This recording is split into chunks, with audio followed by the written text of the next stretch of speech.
I will call our meeting to order.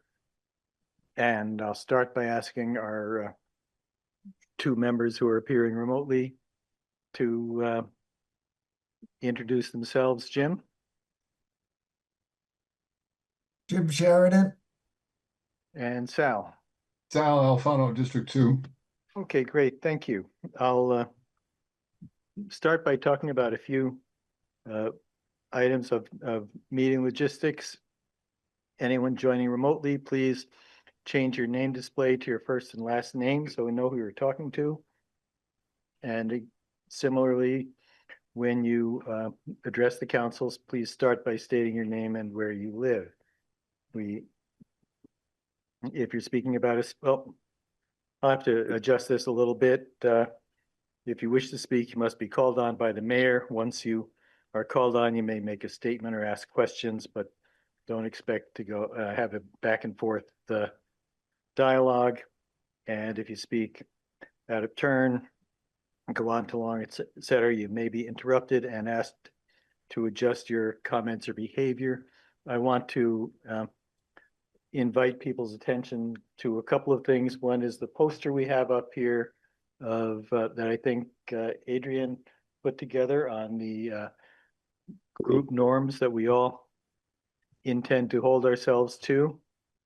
And I want to remind people of the commitment that I mentioned last time, and I'll mention again this time. The City Council affirms its shared commitment to a respectful and professional environment. We do not support negative or personal comments directed at city staff or department heads. We ask that all remarks remain focused on issues, policies, and solutions. This expectation supports productive dialogue and reflects our respect and appreciation for those who serve our community. Our next item is to approve the agenda. I've got a couple of changes. One, item 15, project direct prioritization discussion. We're going to pull that and take it up next week so that it can be taken up along with the East State Street project. So that'll be a more sensible grouping of items. And item 6, approve the city manager contract. We're not quite ready to approve the city manager contract tonight. We got final legal review just this afternoon, and we had I've heard from some council members that they would like to have that taken up next week so that the contract can be put in the packet for our next meeting, and people will then members of the public will have a chance to look at it. I have contacted our candidate, and she's fine with that. She just got out of a meeting herself, and so this gives her time also to review it before we finalize it. I have asked our attorney to join us tonight, and I expect we will go into executive sessions to have her explain what's in the contract and ask and answer any questions. But we will not be acting to approve the contract tonight. And that now brings us to general business and appearances. This is an opportunity for any member of the public to address the council on any topic, either on tonight's agenda or not on tonight's agenda. We have a number of public hearings scheduled for tonight on the budget, on a bond, and on the city warning. And so we will, of course, be taking public comment on those items. And so there's no need to make your comments during those times. But other than that, if you want to be heard about any topic that's not on the agenda or any topic that is on the agenda, the general business and appearances is the time to do that. And comments are limited to 5 minutes. And Dave Bellini, you've got your hand up right now, so I'll call on you first. Hi, Mr. Mayor. Hello, council members. I really wasn't sure what time I could make comments. So I thought I'd better get it in now. A couple of things. One is I know you're going to take up the budget, and I could talk about stuff that I really am not qualified to talk about, like where to save money. So I'd like to talk a little bit about revenue, if that's okay. I And know you don't this. want to, Dave, you don't want to hold that for the public hearing on the budget? I could, yeah. Why don't you do that so that we can, Yeah, I Get don't know the when other to make it. Yeah, Okay. I mean, that's fine. I'll let you know. All right, can I talk about another issue? Oh, of I course. think, Certainly. I know the city's done all it could. I am aware of that to sharpen their pencil about the health insurance that you have, and I am thoroughly familiar with the challenges there. But it occurred to me that there may be a possibility, not this year, that if Montpelier could partner with other communities to, let's say, have a group of 500 employees, of course, plus their families and dependents, that might be large enough to spread the risk to have self-insurance. And I wondered, maybe you guys should think about starting that conversation with, let's say, Barrytown, Berlin. Maybe there's a way to do it. I think the League of Cities and Towns have talked about it for 20 years, but maybe it's happened, maybe it hasn't. And I'm not an expert on municipal governments. I know the state did it. I was there 25 years ago. It worked great. But of course, there's a lot more lives to cover, and it could be done. So I just wanted to plant that seed. Thank you very much. Thanks, Dave. One thing that is before my time on the council, but the league used to have a consolidated buying pool for health insurance. And then I think what happened was insurance companies started picking off some of the big towns, offering them better rates. And so it Sure. fell Sure. apart. And so that's where we are. Is there anyone Okay. else like, but thanks. I think that's a great thing to consider. Steve.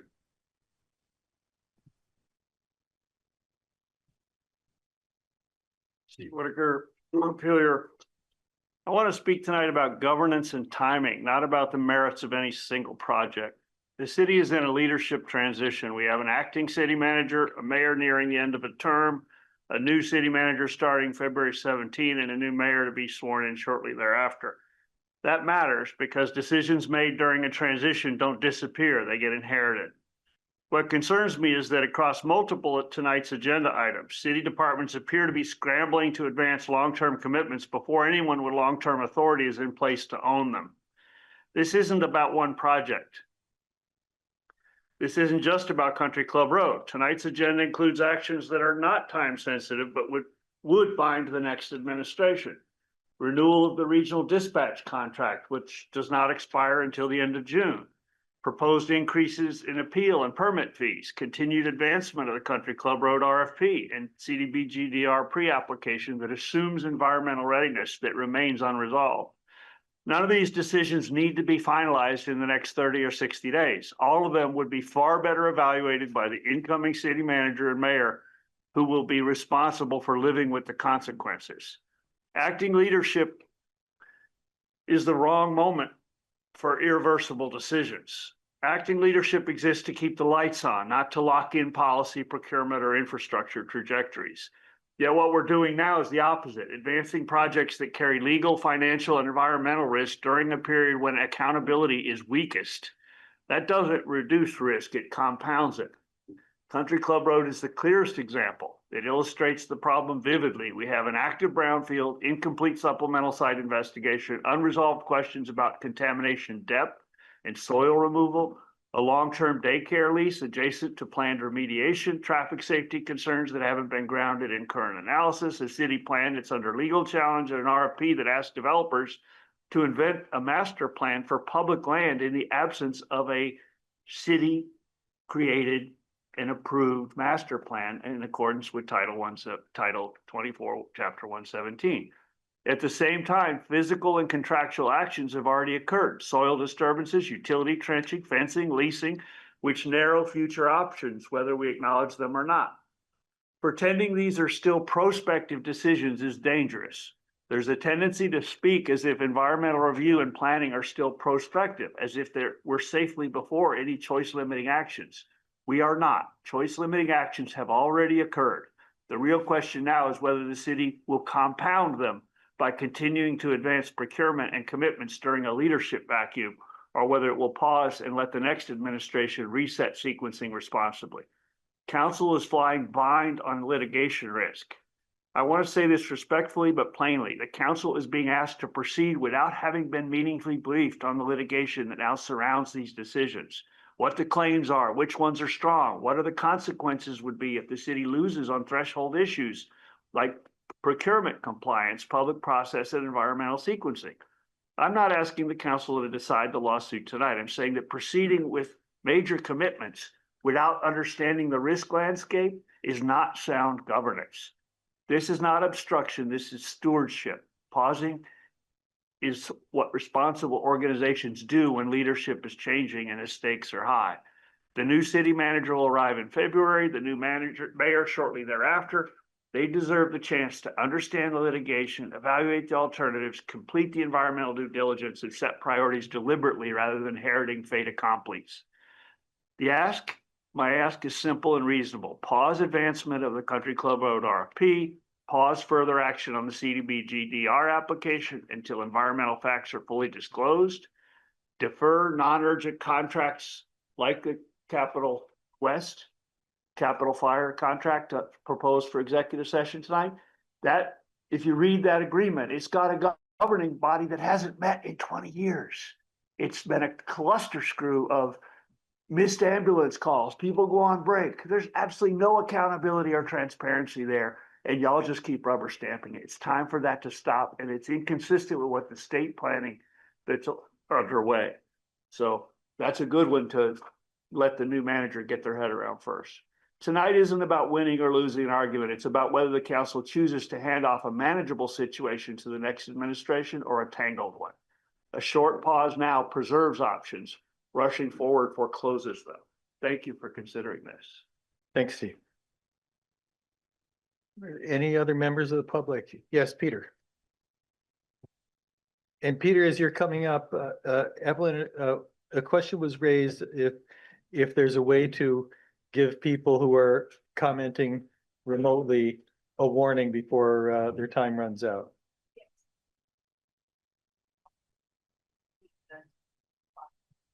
Oh, great. Great, thanks. Peter. Yes, just a couple quick things. One, I'd just like to congratulate the council on the hiring of a new city manager, even though it was kind of a close call. I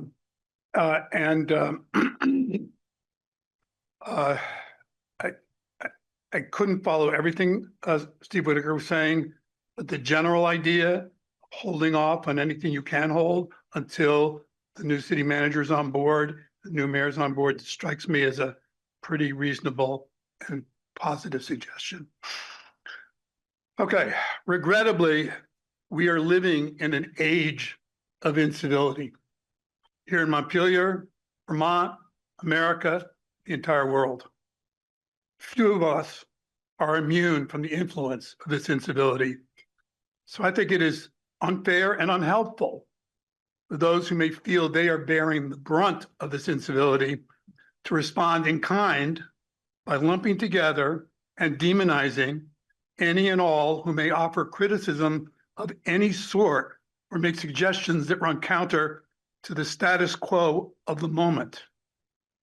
When members of the public complain, criticize, or otherwise comment about taxes or potholes or safety concerns or some aspect of city government, they cannot and they should not expect that their concerns will be addressed entirely to their satisfaction, or perhaps at all. But they should expect to be treated respectfully and for their concerns to be acknowledged in some way beyond a perfunctory and in some cases blatantly hypocritical thank you. No one likes to be criticized, even if the criticism is well-meaning and constructive. So strong is this aversion to criticism that those to whom problems are reported or suggestions made often mistake these as being personal criticisms directed at them rather than concerns about an observed situation, policy, structural issues, or other institutional matters. When we feel personally criticized, we often respond defensively, whether or not the comment was accurate or well-meaning or a personal criticism at all. This defensiveness may manifest itself in a variety of ways, ranging from internal feelings of hurt to external expressions of anger. This is especially the case if we feel criticized unfairly. On the other side of the table, those who offer what they believe to be well-meaning, constructive, responsible, perhaps even necessary comments may feel that their concerns are dismissed out of hand or met with knee-jerk defensiveness, and that they themselves are attacked and characterized as troublemakers or worse. It is particularly unhelpful for leaders to utter broad brush condemnations of those they imply are responsible for undermining staff morale, when in fact, it may well be their misplaced blaming of critics, this misplaced blaming of critics that feeds the defensive posture of staff and thereby contributes significantly to their poor morale. Based on my own years of experience as a mid-level executive, I would contend that it is the job of the leader to make every effort to balance the need for staff morale with at least equally important staff accountability, which means that criticisms and suggestions need to be welcomed and valued for the insights that they may offer regarding results. At the same time, as staff need to be supported in ways that will improve their performance to achieve those results. I'm naming no names. If the shoe fits, wear it. Thanks, Peter. Is there anyone else who'd like to be heard? All right. Seeing none, I will bring us to the consent agenda. Is there a motion to approve the consent agenda? I move to approve the consent agenda. Second. Any discussion? All those in favor signify by saying aye. Aye. Any opposed? Okay, we can move to the next item, which is the city manager contract. I can provide an update to the people before we take action. We had a executive session and we reached agreement on the terms, and since then we have been working with our council to incorporate those terms into contract language. We received the legally reviewed contract language this afternoon. Members of the council were given an opportunity to make some comments, and there were a couple of comments that were made that were incorporated in the final draft, which I received from our council. I forwarded that to our successful candidate this afternoon, and let her know that we're taking this up tonight, but she didn't have very much time to look at it either because she just got it kind of late Colorado time. So I suggested to her that and I heard from council members that they'd like to make sure that we could sit down with our lawyer and also have this in the council packet for next week, so it's open to public scrutiny before we act on it. And Kelly was fine with doing that. It gives her time to, I expect to hear back from her within 24 hours. And so that's where things stand. Our attorney is here, and I would entertain a motion to go into executive session to discuss the appointment or employment of a public officer or employee under 1 VSA section 313A3.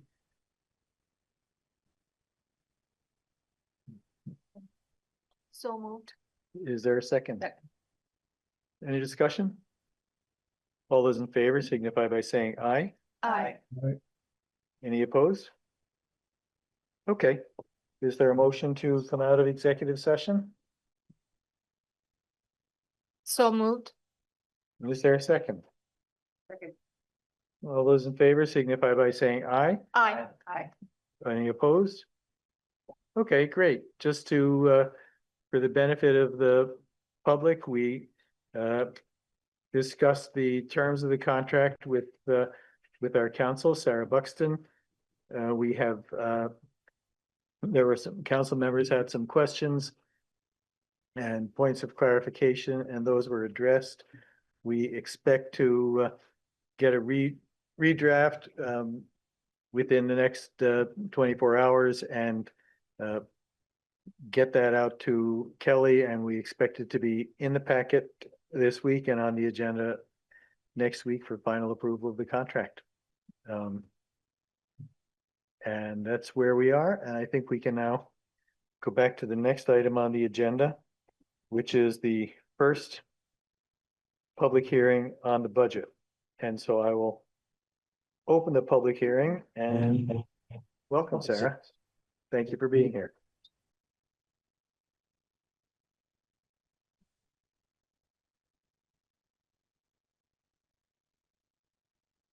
Sorry, just.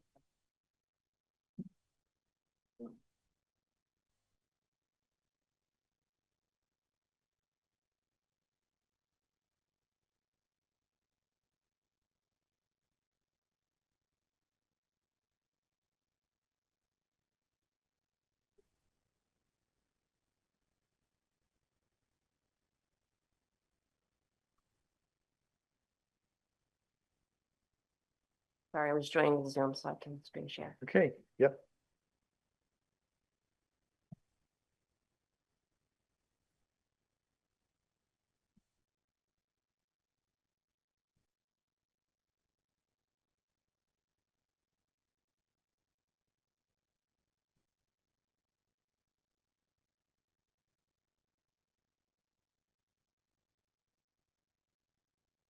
All right. So, yeah, The floor is yours. awesome. So Sarah LaCroix, Finance Director.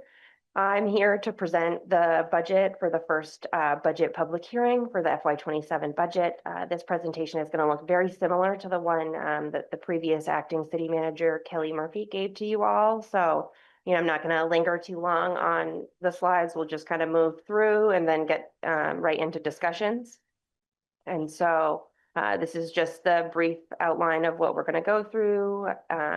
Last time we talked about what we heard from the budget survey, obviously public safety, infrastructure, affordability, housing, the local options tax use were all big important items to members of the public. And so we have just listed those out here to draw attention to them. This is also available in the packet online, and I believe in the Zen City budget portal on the website. So what's the bottom line with the general fund? As we mentioned, the budget we pitched to you was a service level budget. At this time, our expenses are still up to about 2 million, which is a 10.77% increase, with the taxes to be raised, not including ballot items, with a 9.56% increase. So where we started was with an 11.15% increase in taxes to be raised. So we have made some adjustments down, and I expect we will be making more of those tonight. Again, the budget priorities here were to build a responsible and sustainable budget framework. We focused really on advancing strategic plan initiatives, strengthening our investment in capital, and making sure public safety and public works were funded and able and ready to serve the city. And so I think the budget that sits before you tonight does have really strong capital funding in it, which is a great investment and great for the city and the strategic plan. And it does put back staff for PD and public works and adds a firefighter. So all of those things I think are great in those focus areas. You've heard a lot about pressures. This budget will always have pressures. I expect that they will continue to rise with deferred maintenance, operational costs, health insurance increases, all of the things that regular businesses and municipalities alike are facing. And so, I think what's really important this year with the extra revenue related to the local options tax that, we focused on bolstering capital investment because it's not often that you have additional new revenue that you can put towards something like that. And so while the spend is up 2 million, the tax need is only up 1.3 because we do have that additional lot money we didn't have before, which is a huge help. So here is just the broad strokes, the revenue by category. These are the same slides you saw before with slight adjustments to the FY27 proposed amounts to reflect the changes that we made at the last meeting.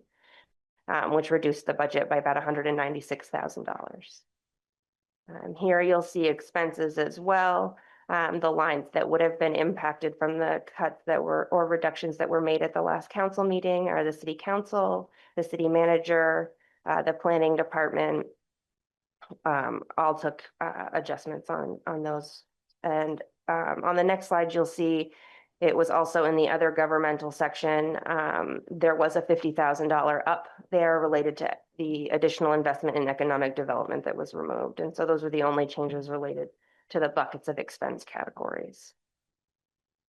As we move ahead, this is just a quick slide about the operating transfers. You can see the transfer to the rec center and the senior center were level funded this year with no increase. You will see small increase in cemetery operations, the $100,000 investment in the housing trust fund, as well as other increases. You can see in the transfer to capital projects and equipment plan, those are big ups this year, and those align with the increased local options tax funding.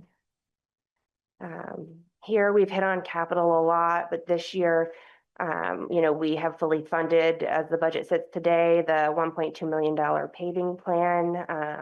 We've done that using a large portion of the new local options tax revenue, along with the 2-cent increase method that had been used in the past. And so you can see a big jump from the prior year in FY27, an increase of $900,000, which is great for our capital investment and should help start to bridge the gap on the deferred maintenance, and we'll see better paved streets and we'll be catching up. So there won't be as much pressure with vehicles and equipment. So this is a great investment of that new funding.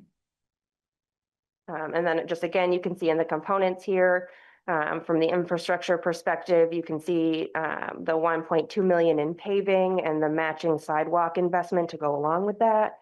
You can also see that there are 2 police cruisers, there are 3 public works vehicles, and some other miscellaneous capital items that are part of this year's plan that also all make, big steps towards infrastructure improvement.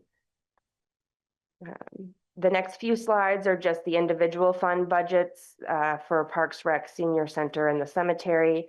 You can see here that they're primarily funded by a transfer from the general fund and property tax revenue. But here we've got the Parks Department, which you see is up. It's part of reinvesting in AmeriCorps, which was really important to the city. You can see the recreation was level funded, and there was a slight adjustment in revenues related to their class fees and different day camp and rec department items, but this overall was level fund as far as property tax revenue is concerned. You'll see the same thing with the senior center. They've got adjustments and increases in their other revenues, but their property tax portion of that stayed the same, and they were able to generate more miscellaneous fees and class fees to cover some of their costs. And then same with the cemetery. That increase is likely primarily related to payroll related increases and a new debt payment for the cemetery truck. So then I will go through what some of the decision points were. And here I took this slide and you can see we reduced 1.2 FTE at the last council meeting as part of the budget reductions. And so this is just demonstrating that and showing what was added back or new for employees that still remains here. And so we can see right now we still have the restoration of the streets and the patrol officer, and the new firefighter and gear listed in here. And then we move on to the operating decision points, and there has been no adjustment to these slides because the only changes we made really were payroll related or a small amount to the city council budget. And so here, all of the pressures you can see are related to base costs, software updates, contracts that are already underway, gear, equipment repairs, operating supplies, aging fleet. So all the things you would expect to see in a budget increase. These are primarily in here to reflect actual expenditures and expected upcoming repairs and maintenance. And you'll see this will continue into the decision points. You can see here as far as funding the strategic plan. We have heavily invested in infrastructure. We've still got 100,000, which is 10% of the new local options tax money in here for the downtown, and we've got 100,000 for the housing trust fund, and we've reduced that 50,000 for economic development.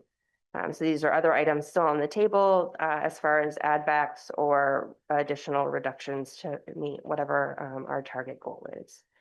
And so with that, we had additional asks that were not included. We've talked about, the fire department's request for 5 firefighters, and, we figured out how to balance with 1. We had to make a lot of reductions in DPW areas. So, we had budgeted for roadside mowing this year. That has come out, so that likely won't happen.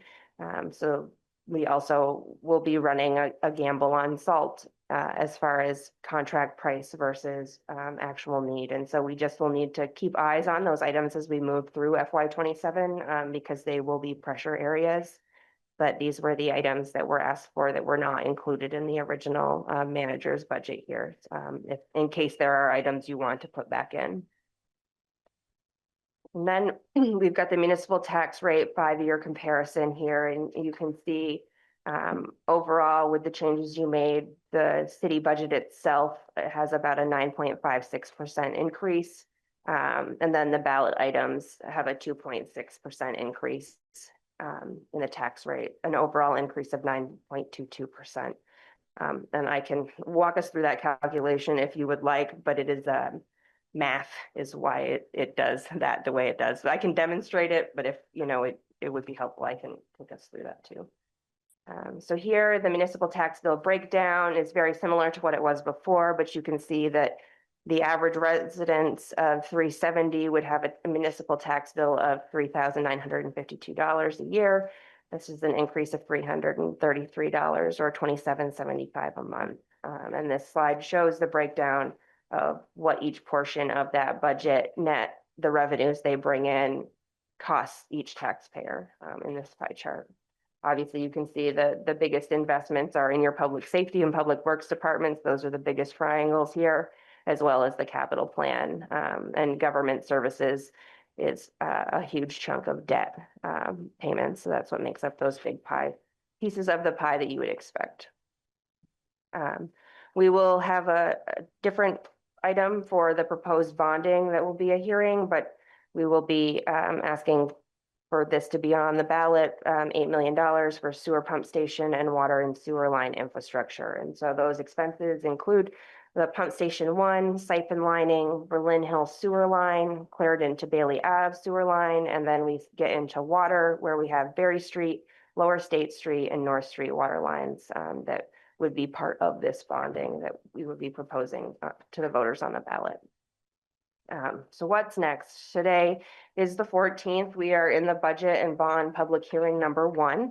At the end of tonight, you guys will vote on another budget to lock in a taxes to be raised amount on the ballot. That can be changed one more time at the next meeting if you so choose. But then at the next meeting on the 21st, you guys will have to lock in that budget number so that it has the appropriate amount of time to get to voters. And then we'll see how it fares on town meeting day. Historically, I don't think a budget failed any of the time Bill was here. So that was 30 plus years. And, recently they've had high approval ratings post COVID and flooding. And so I think, those are good signs for people who, believe in investing in the community, but being fiscally responsible at the same time.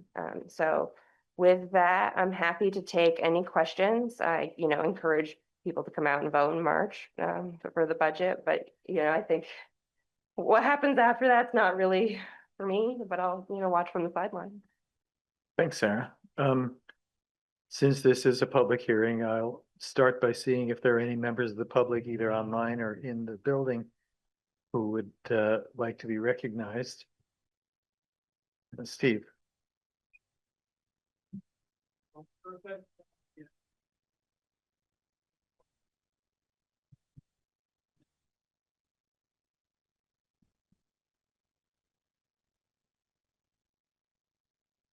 Steve Whitaker, I think that we're going through the same old perfunctory process. It's disingenuous to even hold a public hearing when you've already baked the numbers and you've made clear that there's no courage to restructure this budget.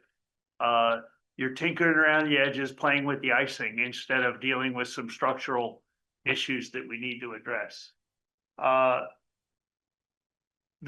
emergency homeless issue is not in here at all. There's some BS in the memo from Meredith related to the impact on fire and emergency services and police, but we don't deal with the issue of giving people emergency shelter, dignity, and showers, and opportunity.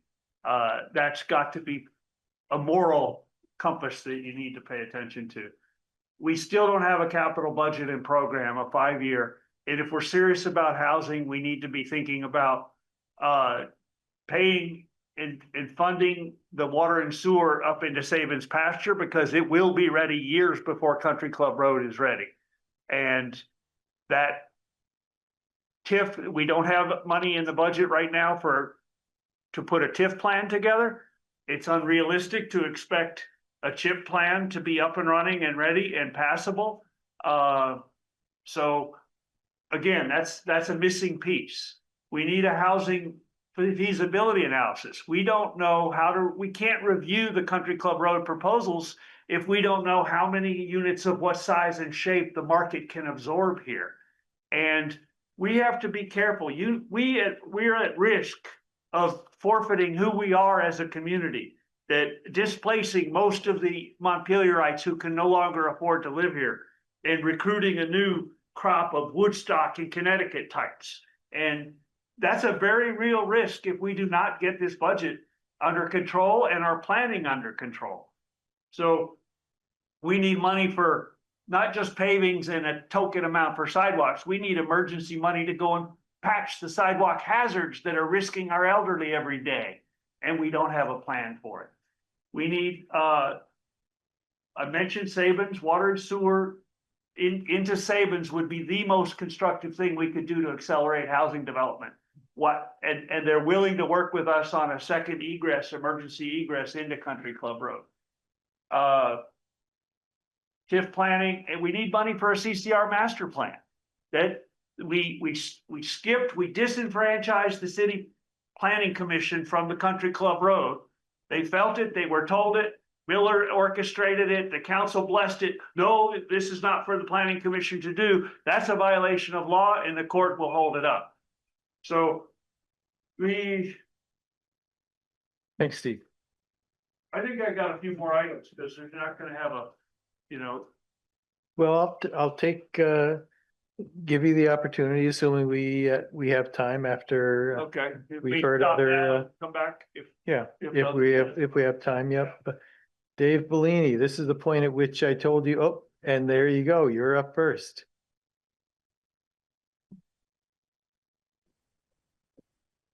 Hi, thank you. Dave Bellini, longtime Montpelier resident. I'd like to speak about revenue and a subject I know nothing about. When Country Club Road was purchased, I think it's 138 acres, mostly open. And I'd like to see some return on investment. Oh, look at that. I got a timer too. Thank you. I think it's an ideal location for a public-private partnership for a solar farm of some type. I don't know anything about solar panels or solar farms, but I do know The solar panels are quiet. They don't make any money. They don't emit any carbon monoxide or dioxide. You can put them in and you can take them out when it's ready for housing. So you could get something. You could get electricity. You could get some lease money. I don't know. Well, I don't know how they send the electricity that's generated from the sun into more useful purposes, but they've got it figured out. So a couple of things that I do know is there are some federal grants for solar panels and solar farms. And maybe you guys could look at getting some return on investment while that property just sits there. And it's 138 acres. And I'm only thinking, like, if you put 5 to 10 acres to use, what does it hurt? You're not going to poison the solar panels if they're on a brown ground or something. And like I say, I mean, if you put up windmills, you'd find 100 Don Quixotes ready to charge them. But solar panels? The other thing I know is that they're better than they used to be, and they produce more. So I think you should go with that, unless there's a reason not to. Just try to get some money from the land that you bought. Thank you. Thanks, Dave.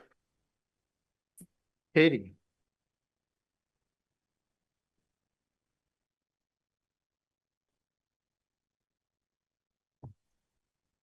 Hi, I'm Katie Trouts, the Executive Director of Montpelier Live. Can you hear me okay? We can hear and see you now. Yeah. Yes, thank you. Okay. So I just wanted to say a couple of things about the proposed budget in regards to the local options tax. I want to remind everybody that with the percentage that has been put aside, it's really meant for projects, downtown improvement projects, downtown enhancement projects that perhaps the business community has in mind and Montpelier Live has in mind, that we know will enhance the downtown, bring more visitors into town, and therefore potentially increase the local options tax revenue over time. But with that comes administrative effort. And I don't think that's been fully accounted for or thought about. If Montpelier Live is involved in managing that fund or assisting with the implementation, because we are experienced in that field of doing some of that downtown enhancement work, then I think that the council should consider having an annual percentage go to Montpelier Live in order to administer those funds and help implement those projects. We are very small staff and we're very much at capacity. In order to do more, we really need more people power. So I just wanted to make sure that that was on your mind. And I do think that the local options tax has a lot of potential to grow if we invest energy in bringing people downtown, making our downtown beautiful and welcoming and improving a lot of the infrastructure that's there. So I'm also with the business community and hoping that either this upcoming budget or the following could include a higher percentage of the local options tax going towards downtown improvements. So right now it's at 10%. I think we all feel, the business community and Montpelier Live, that that should be 15 or 20% in the future. And again, the more we invest, I think the more we'll see it pay off in the future. Thank you. Thanks, Katie. Is there anybody else who would like to be heard? Steve, you get your wish. I'll try to be brief and wrap up. I think we need to really look at restructuring our staffing costs. We have last count I have over 100 people, 117 people at over 100,000, many closer to 200,000 with salary and benefits. And now they're playing games with charging me exorbitant fees to get what the current salary benefits plus overtime is. We really need to look at what these folks are costing. There's a lot of people who would love to work in Montpelier and start their careers and or finish their careers, that'll work for 100,000. So we need to find a way to incentivize, usher, retire a lot of these closer to 200,000 people and replace them with folks at 100,000 rate. You're not going to build your way out of this cost structure. We need to find a way to cut the cost structure. And we have inflated it. Bill Frazier left us a legacy of a grossly inflated staff. So we've got this very expert, lobbying force for status quo. And we frankly can't afford this expert lobbying force of professionals costing us too much. So retire or release many of the $150,000 plus folks and invite fresh blood in here to run our city at $100,000 target rate. Staffing, we can pause police cruisers. We got, we don't need to keep shoveling new trucks and police cruisers on a department that needs structural reform as well. And the capacity of our police department is integrally tied to our regional dispatch strategy, which the state is actively involved in, and we have failed to plan properly for our role in that. So that's a good task for the new city manager and new mayor and a working group. I think a lot of the technical issues that this council has to hear from on public works issues probably should be delegated to a subcommittee who cares about infrastructure and engineering, and then not waste so much time at city council meetings on engineering. But we need to look seriously about whether we need an assistant city manager at $150,000 or whether that position should be a special project person, possibly focused on Country Club Road and development. We've got a planning director that can't do most of the things that are expected of them. They all have to be outsourced to a consultant. So you have to add the $165,000 planning director to the $200,000 a year it's costing us in consultants and look at whether that is a sustainable model or not. I think our communications function, which is important and admirable, could be made part of our our city manager's admin. The communications role, and what you're hearing now is that there's a lot of waste, or time expense in making public records available. Public records could be available as a matter of course. When they come in, they get logged, they put on the website where people can find them themselves. Thanks, Steve. So sustainability is a facility coordinator, district heat. We've got so much waste. Thank you, Steve. That's the time. Thank you. Is there anybody else who would like to be heard? I would actually just like clarification if we could get it from Sarah about number of employees. We heard some assertions about the number of employees making hundreds of thousands of dollars. And I'm wondering if you could give your point of view on what that is.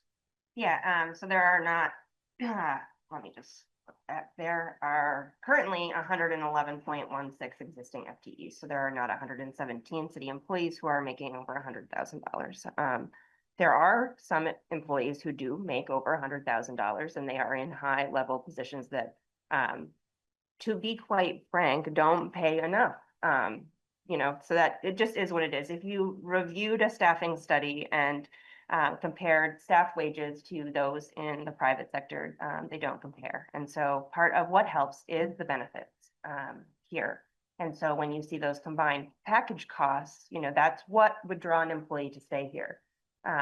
Versus, jumping out into the public sector or private sector, excuse me. And so, we do also have a lot of folks who are paid overtime and they are working that overtime. They are here when you don't want to be. They are here saving lives, putting out fires, responding to police calls, plowing the roads, digging broken water lines in the freezing cold in the middle of the night to make sure everybody has what they need.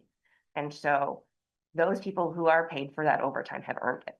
And so that's just my 2 cents on all of this, since I've, not got anything left to lose.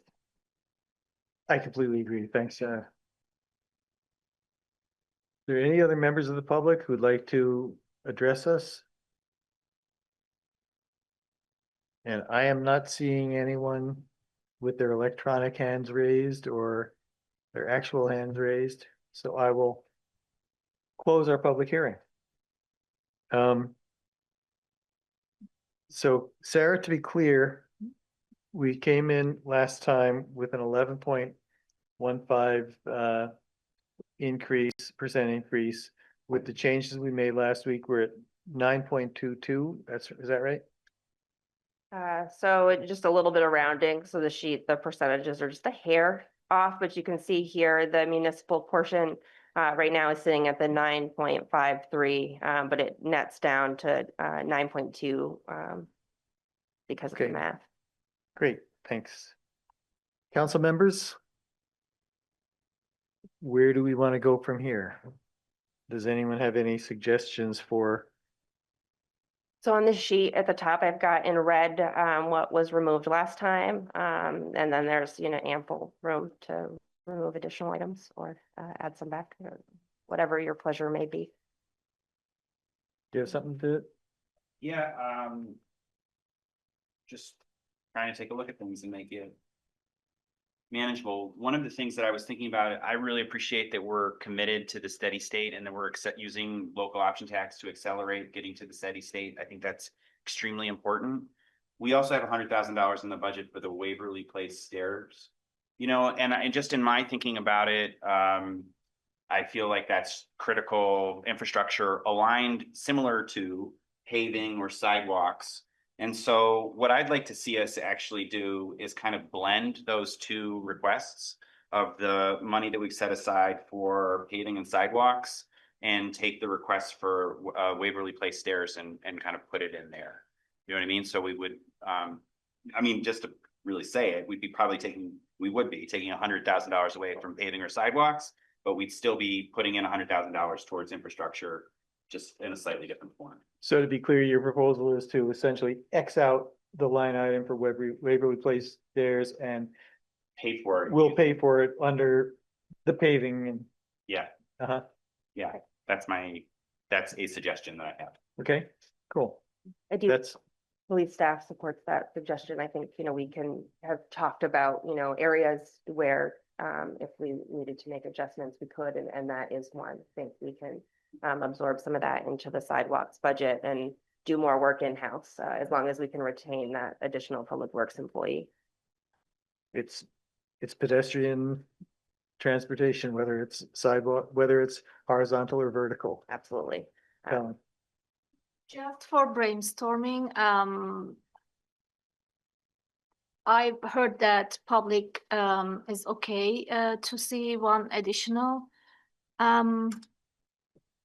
public work department. Can we just see if we don't have police and fire, how it will affect? We can move it after, but I just want to see the difference.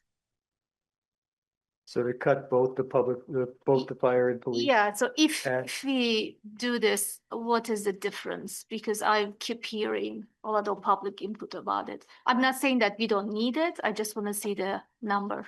Yep, so you can see here, if I add the police department officer, we go from 8.71 down to 7.68, and then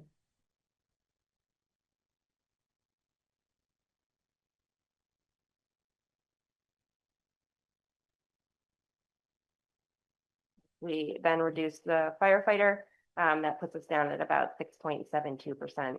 I do want to caution with the reduction of that firefighter. It may be wise to put back some expenses associated with overtime, because the overtime currently is budgeted, assuming that that position is in, and would be able to save a significant amount of overtime. Okay, so yeah, we can just remove them. But yeah, okay. So I just want to see this. So now it is 6.52%. Yeah, overall. 6.52 or 6.72? So the municipal is 6.72, but the overall with the ballot items is 6.52.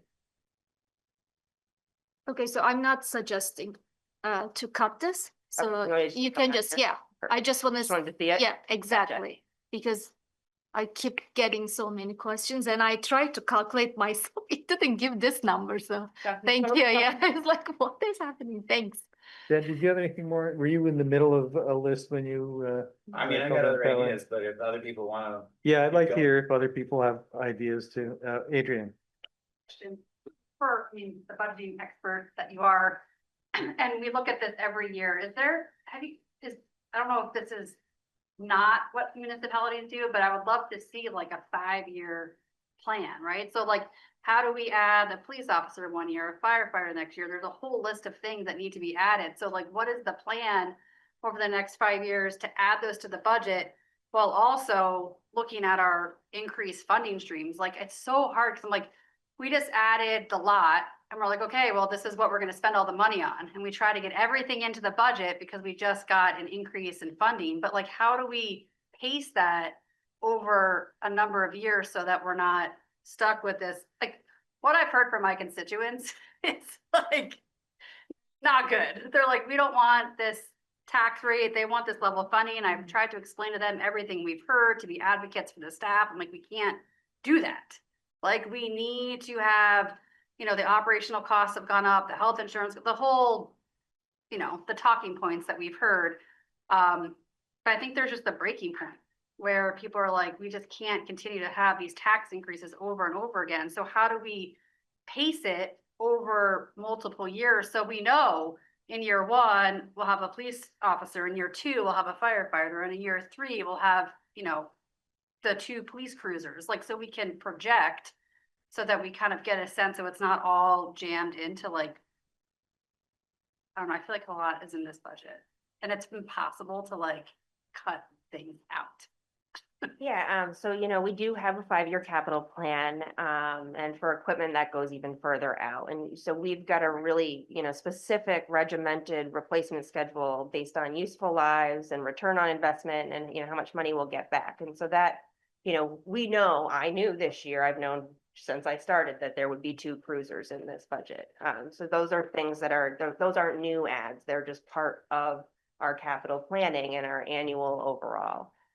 You know, we have absolutely projected out multiple years. The problem here is, while we do have local options tax revenue this year, the ability for a municipality to generate revenue, you know, is very confined. And so without raising the taxes to cover these additions year over year, right? Like, these 3 positions that still sit in here, they're one's new and 2 are add backs, because over the last 5 years, we've been cutting positions out. And so there's no, the next 5 to 7 at least, you know, will be an interesting shuffle to figure out how to get things in. And where we are and what we've pitched to you is the budget to do what we're doing today. And where it becomes the council decision is, what don't you want to do anymore? And I think that's really where everybody struggles. And it's hard to say what I don't want to do anymore of.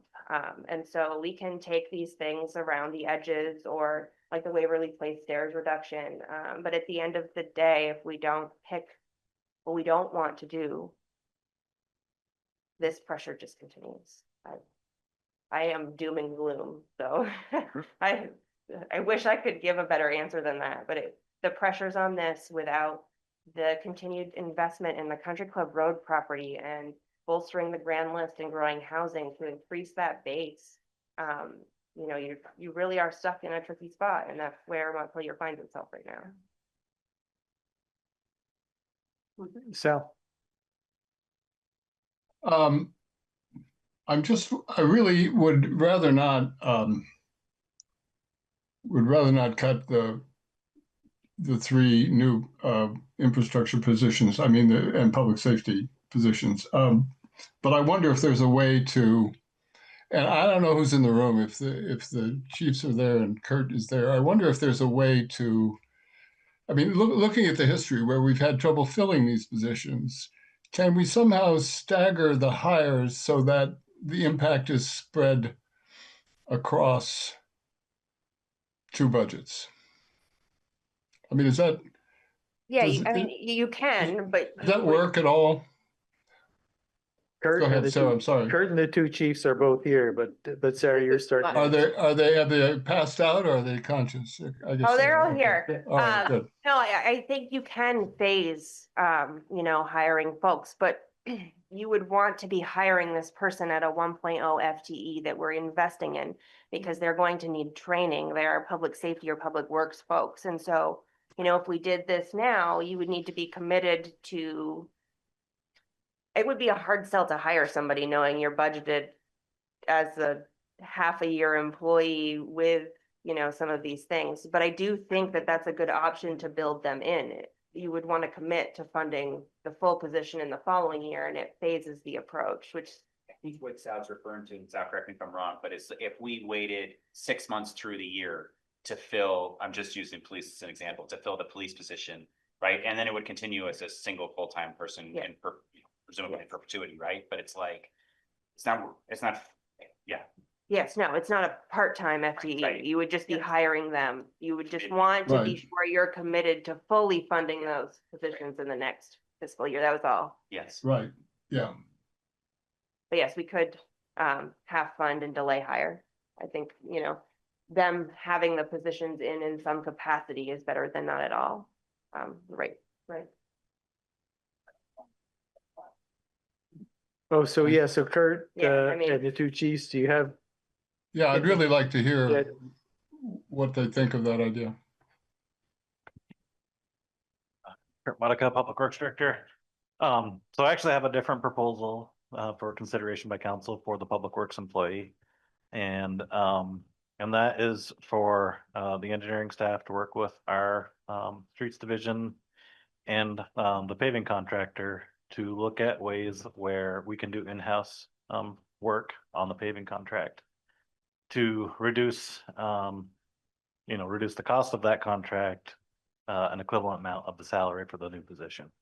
And so that there would be the same amount of paving completed, but we would do, say, $100,000 or so of in-house work. We haven't worked out the details.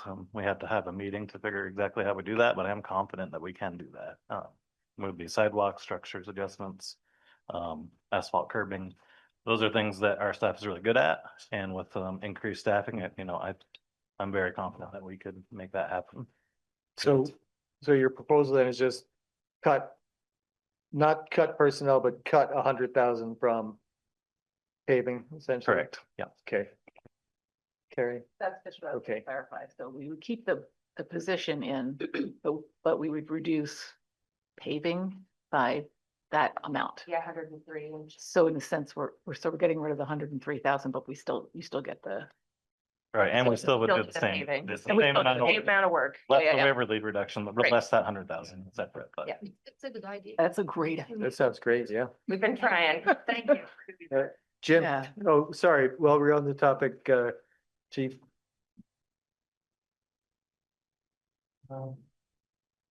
Thanks. Eric Orson from the police department. Just for us, in police work and this line of work altogether, you have to strike while the coal is hot. And right now I have, people in a polygraph phase. I have 2 full certified that have expressed interest. So there's a long way to go to get through the process. But if I had to delay one of them to January, like I already know then that those 2 are going to go someplace else.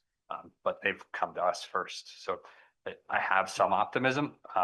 The plan is, it certainly would work if those people didn't hold. We could save some money and not hire until January, like sometimes that just kind of works out. And it also works out, and I haven't done the math yet on like when the police academy, like the timing and things like that, because getting someone to the police academy, I have to wait and they only do 2 a year. So there could potentially be some savings, but I think locking in that position would be really important. And depending on when we sent them, that's when their kind of hire date is. So they know they're getting hired. There could be some potential savings. I just don't, without looking at the dates, I don't know exactly what that is. So you think that delaying a hire, either cutting a position or delaying a hire would be a serious problem for you? It slows our processes down. I mean, I don't know if you've seen like our social media where we're out like at every recruiting event that you can get, and it's made a difference. We're getting, applicants, and it's really hard to get through these processes.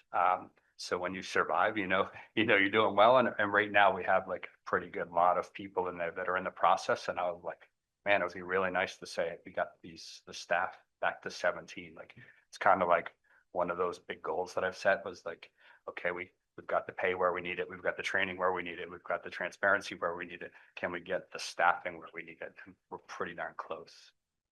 It seems like they're doing that. The academy classes are smaller and smaller, isn't it? It's hard to get through the process. Yeah. And, less and less people are applying for these jobs. And, like if you sit anywhere, we're all competing for the same people. I'm on the board of directors for Washington County Mental Health, and we're literally talking about how many vacancies they have. And then if they can hire anybody, where do they live? And, we're sharing medical directors because, there are only so many doctors that can do the work. And so we're trying to share cops, but it's a tricky spot because we're all kind of in the same boat trying to get full. Chief, can you share information about kind of your aging officers and the impending attrition we're probably going to face, as well as the duration of the training project? Sure. I think Chris is calling me old, so that's always good. There's a few of us, I'm at 29 years. That retirement is starting to get really, really close and hard to believe.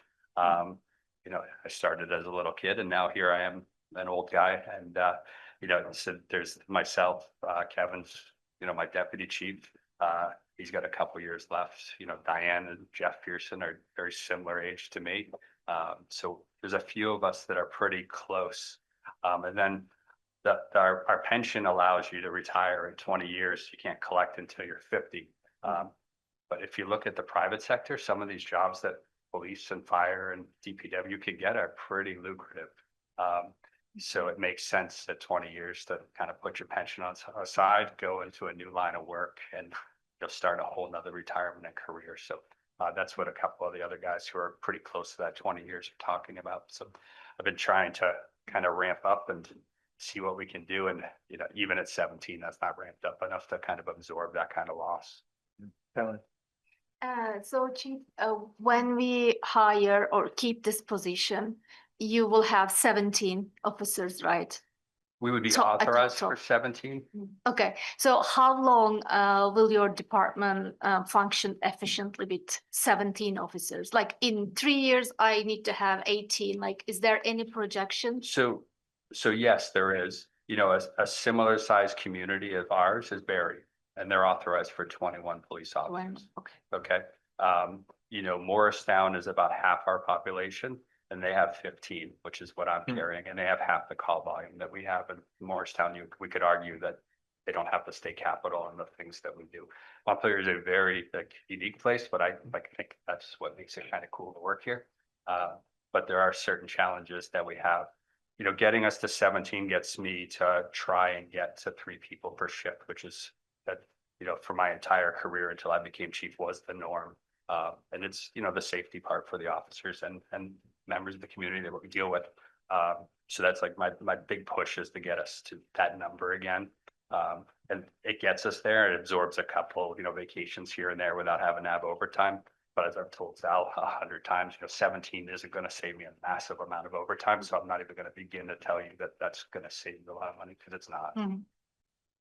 So just a follow-up. So can we say like we will see another request for a new position in 2 years, 3 years, or next year we can see another request, just like 7, all the numbers you gave us. I understand that 17 officers won't be enough, but you will try to do your best, which is great. Thank you. I really appreciate it. But how long? Like soon? Okay. No, so I didn't, I inadvertently cut you off, so I apologize. I don't have that answer. I hadn't planned to go past the 17. I kind of take steps, I'm like, it's like saving money. You have to have a couple nickels before you get a dollar. Like I need to get to 17 before I think about 21. And then you have to look at the data and you have to look at our needs and things like that. And who knows what changes, that we have at the state for our requirements. The training requirements are ever changing. The mandates are ever changing and there's never any packaged money for me to do those things. So we absorb all those costs. Then we also absorb the time to do those trainings and we have to backfill for those times. So we've been pretty comfortable at 17 in the past. Not going to say that I'm going to not ask for any more, but I'm just trying to get back to what we were. Yeah, thank you. So Jim, I know you got your hands up. I want to see hand up if Chief Libby has something to add since we're still on that. May I speak to that as well too? Yeah. Based on the staffing assessment and to speak to Adrian's point, they should be asking for an additional officer every budget season. That's same with the fire department till we hit, that kind of staffing, same with public works. But what ultimately happens is we coalesce around this big giant budget and then all of those things come out either before they get to you or once they've gotten to you. And so it just hinges on that larger problem. Thanks, Sarah. Derek Libby, Fire Department. The new position was also by taking away overtime in our budget. So I would ask that if we lost the position that we restore the overtime. The truth is that we have very minimum staffing of 3 people on duty at a time to respond with an ambulance and a fire engine to simultaneous or single incidents.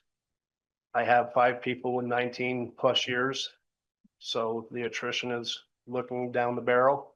I also have 1 member that's on military orders, effective now and up to a year.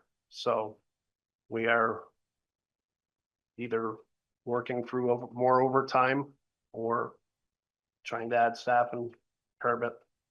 To get to kind of your question about what the future looks like, I asked this year for 5 based on a 2011 staffing study and this year's staffing assessment. So I think you could expect that that's kind of a goal to get to safe staffing of a minimum of 4 people on duty at a time. 2 people on an ambulance going to Worcester or out of town leaves 1 or 2 people responding to a fire. And we saw that last week that if we weren't at 4 people, we were sending 1 person to a structure fire with 80 housing units. So. I forgot to ask this when Chief Nordenson was up. Do your departments have mandatory retirement ages? Okay, no. But I know some people actually find the idea of retiring attractive and they might want to do it at some point. Well, and to the chief's position, right, there's after 20 years that, it's not an easy position and it's time to move on and there's not a lot of incentive to stay after that. Okay, thanks. Jim.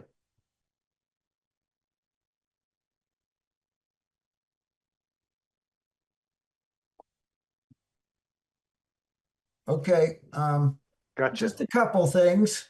One, it's too late for this year, but I just want to say this is the wrong way to do a budget, to start from the top and work down.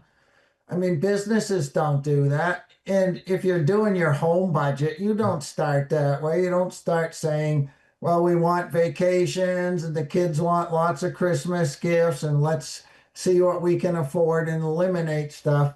Every time we did, one thing that Bill Frazier really did well was the budget.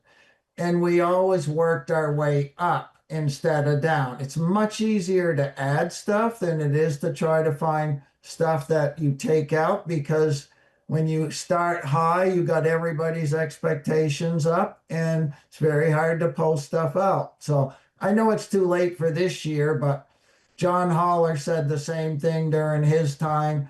Nobody does it this way. Everybody works from up when you do a budget, and it's just, believe me, I've done 12 of them. It's just easier than this is. Okay, now I'm going to talk about something I think we can pull 50,000 out of the housing thing, and I'll tell you why. I just looked on like Tim Heaney's site. There's over 20 houses for sale in Montpelier. They're not really moving. The housing situation across the country isn't good.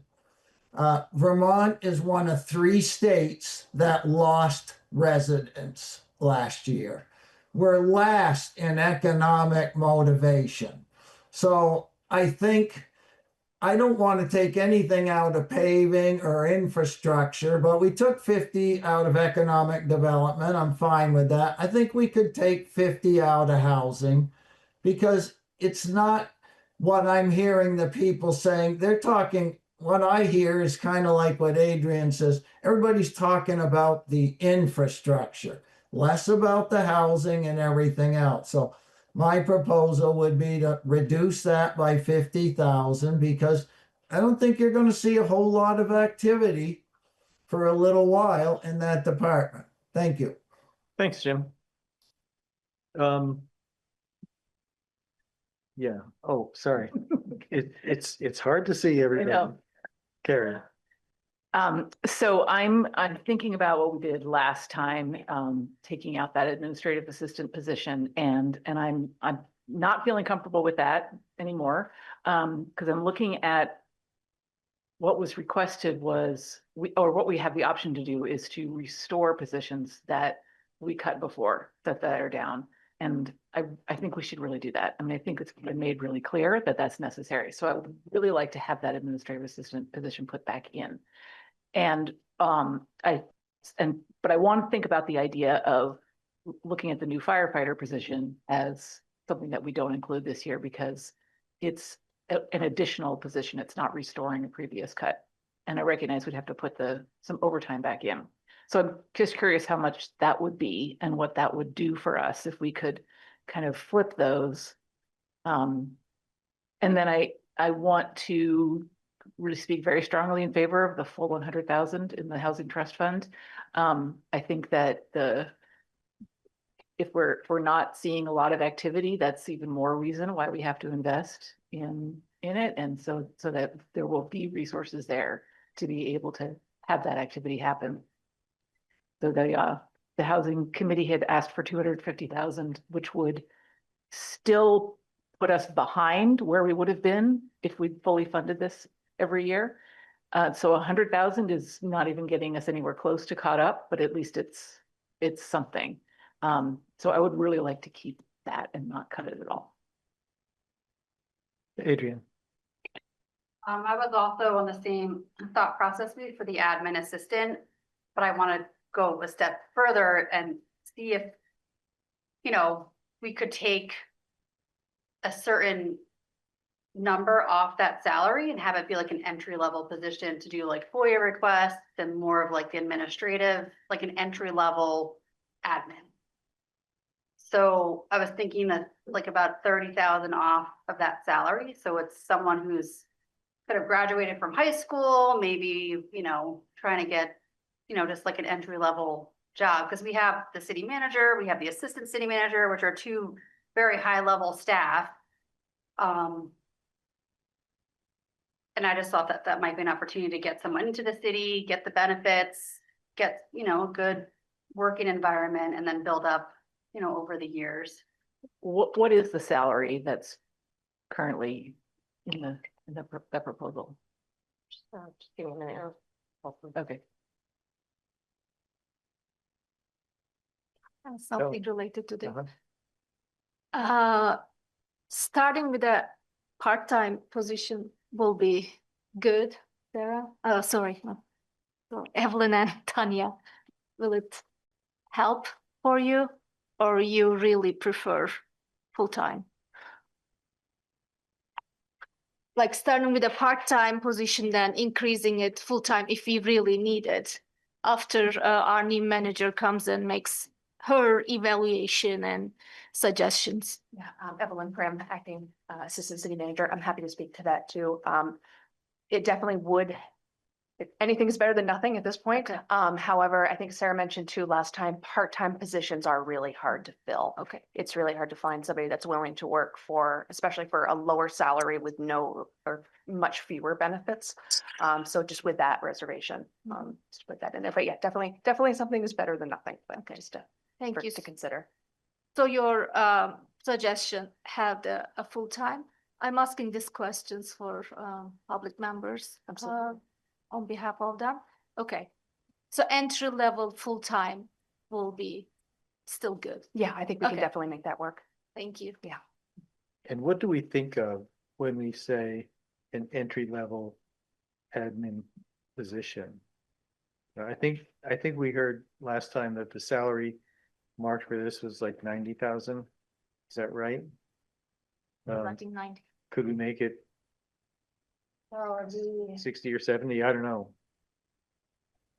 So while Sarah's pulling that numbers, so just thinking, some of the responsibilities that the former admin assistant used to do was all of the administrative FOIA requests. So basically everything except for police requests, scheduling city council meeting agendas, scheduling all of the city committee agendas.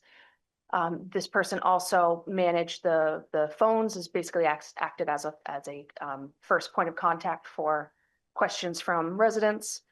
And basically anything else that gets thrown to the city manager's office, the admin assistant would in some way help with, whether it be proofreading press releases, helping draft policies. All of that stuff can definitely be taught, and we have a great team that does have a lot of expertise. That would be I think it would be a phenomenal environment for somebody to start out in a public service career, especially if it's a younger person. We're always excited to bring newer faces in. Yep, so the salary on that one is 75,000. The rest are benefits. Oh, so already this 119,000 is based on a salary of 75? Yes. I see, okay. Which I do think you could reduce. I think I would like to think about reducing that. I mean, I have no idea what a going rate is for an entry level admin assistant. I don't know the going rate. I don't know. Yeah, I think if what you want from that position and potentially what this new person wants from that position could look different, you know, we could definitely budget it at a lower rate. And then, you know, they can see, you know, what they want once they get in here and how that works and figure out how to feather that in. I'll just do one more number, but I do think you could probably take 30 off of that. So 45,000 or? I think taking totally overall, from overall. But I mean, amount. the salary we Yeah, want. from salary, The salary? Yeah. So like 45. 45. 50. So if we budget for a salary at like 50-52, that leaves you in a safe range. It still captures the benefits, but there will be reductions in benefits as well, so that 30 would be absorbed as part of all of that. Which would budget it, the 2-person health insurance plan, which is also a gamble one way or the other. But that's past practice. We, you know, pick the middle. But then I think, you know, if you were looking for an entry level position, that 52,000 is about $25 an hour for 2,080 hours a year. You know, I would love to have the city manager. I'd like to keep the assistant city manager and the admin, because we have a new city manager coming in. I want her to have the autonomy and the flexibility to do, you know, whatever her vision may be. I mean, those positions may change in terms of roles and responsibilities, or bring in other expertise that may need, you know, IT, right? We talk about IT all the time. Like, I mean, those positions could be I'm assuming they could be reimagined into, you know, different roles and responsibilities, but to have them in the budget, I think is really, really important to give the new Kelly, I keep saying the new Kelly, the opportunity to make those decisions. So I would would love for that to be in there, and I'd like to have it be a little bit more affordable for us. I'll just add that I concur. I mean, the truth is, like, the tasks that we just talked about of what this person would do have to be done. Yeah. So if they're not done by the admin assistant, then we're paying somebody at a higher salary rate to do that work. And then they're not be able to do the work that we're actually paying them for. So this is, I think, one of those kind of penny wise, pound foolish things that it's like, we're going to pay one way or the other, and we might as well make sure that the staff are doing the highest and best use of their time in every position we have. Yeah, and so just the rate that was in here was the rate of the previous person in that position, and the previous person in that position did much more than an admin assistant typically would, and she had a master's in public administration. So Yeah. like, right, she did all of the things plus. Yeah. Go ahead, yeah. I asked last week, I don't know if you all had a chance to look into it, but I'm just so curious about the transit center. I went into the transit center, I spent some time there this week, and I'm just trying to figure out where those extra expenses, like what do we pay, I think it was like an extra 30,000, that was Yes. actual costs. Yeah, so I did dig back into that, and based on the agreement, I believe we paid 10% of operating costs. And so this is related to an uptick in staffing at the transit center. And so it is real. Yeah, Are we getting more hours of coverage? but out of that? again, without digging into the details, I can't say one way or another, but from, an accounting standpoint, it appears to be legitimate. We just heard a proposal to reduce, to not do the additional firefighter. Could you tell us what the saved overtime that represents, that we then want to add back? Sorry. It's okay.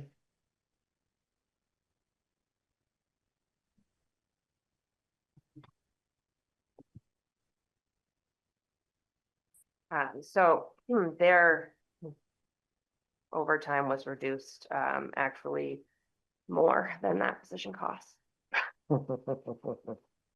based on shift changes and adding that position in, and, trying to live within. Is So- that realistic though? I think that it's going to be incredibly difficult. Incredibly difficult to Live within realize the that. overtime budget, even with the added staff.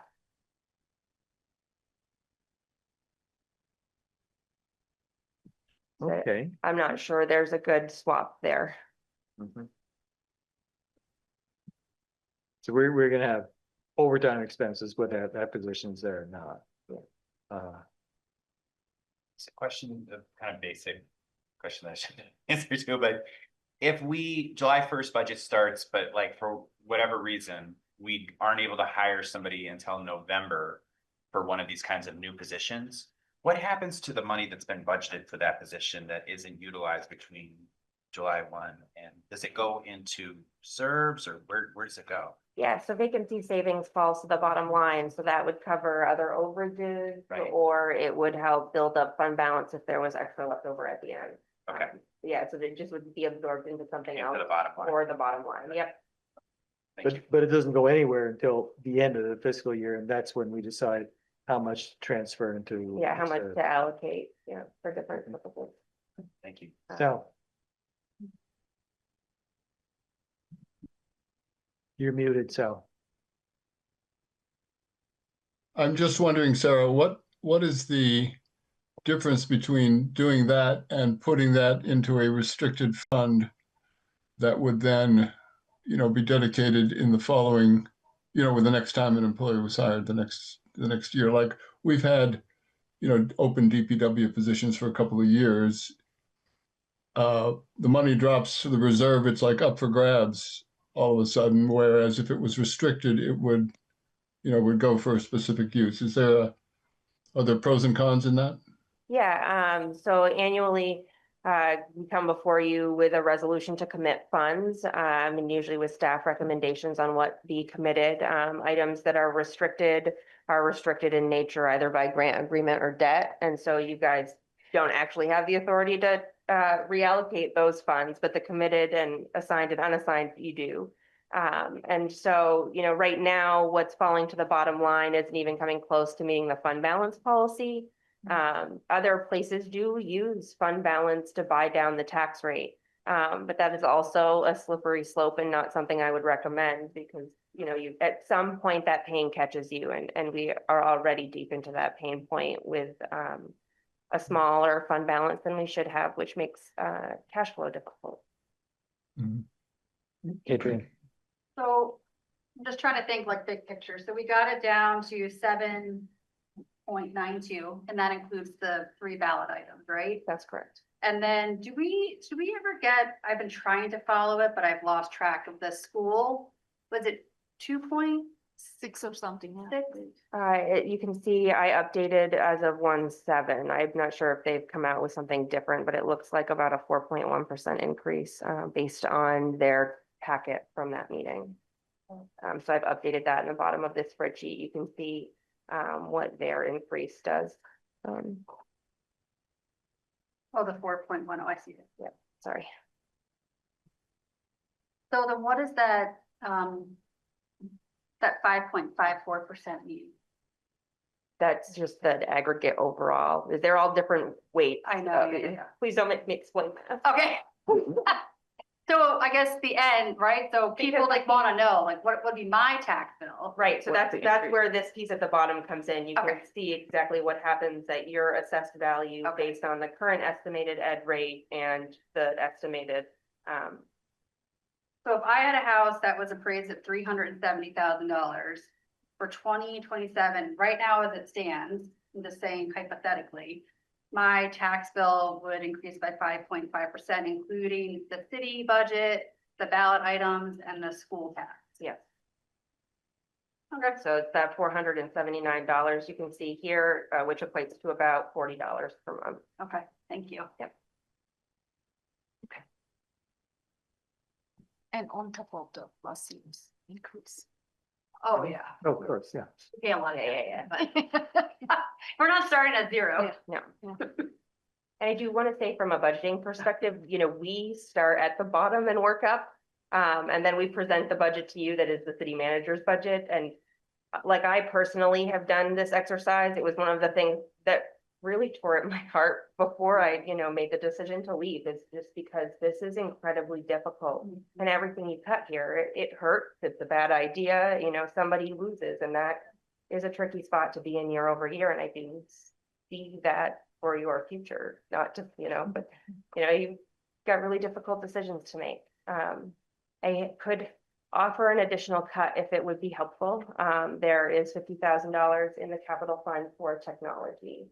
I think that with the current vendor and some of the updates we did this year, and then that general operating budget, we could remove that and still be fine, and keep moving the aging IT infrastructure ahead. I hesitate to offer to take that out because the reality is that money will never make it back in there again, but it does lessen the pain some this year. And I'm not in charge of tech anymore. Yep. So can we put that 50,000 from if you say technology to the trust fund, then make it 100 again? Yep. So then we can put 100,000 in the fund. And then, that puts us at about 8.2, 7.9 overall. So now we have 100,000 in housing trust fund, right? Yeah, if I Okay. took back that out, we have Okay, 100,000 thank in you. housing Yeah. trust. Now, I haven't figured out the numbers for this yet, although it'll be pretty easy to figure out. But I feel that I can make this because I'm not going to be around to benefit from it. But I really think that I know that the pay for the mayor and the council members has not been increased for the entire time that I've been on the council. And we all know people on the council work very hard and work very long hours. And in fact, Carrie told me the other day that there's a bill that's been proposed to exempt elected municipal officials from the minimum wage law, which tells me that at least somebody thinks that maybe we are subject to the minimum wage law now. And if so, someone's violating that law because we're not getting paid minimum wage. You put in what Yeah. pay out. Yeah, so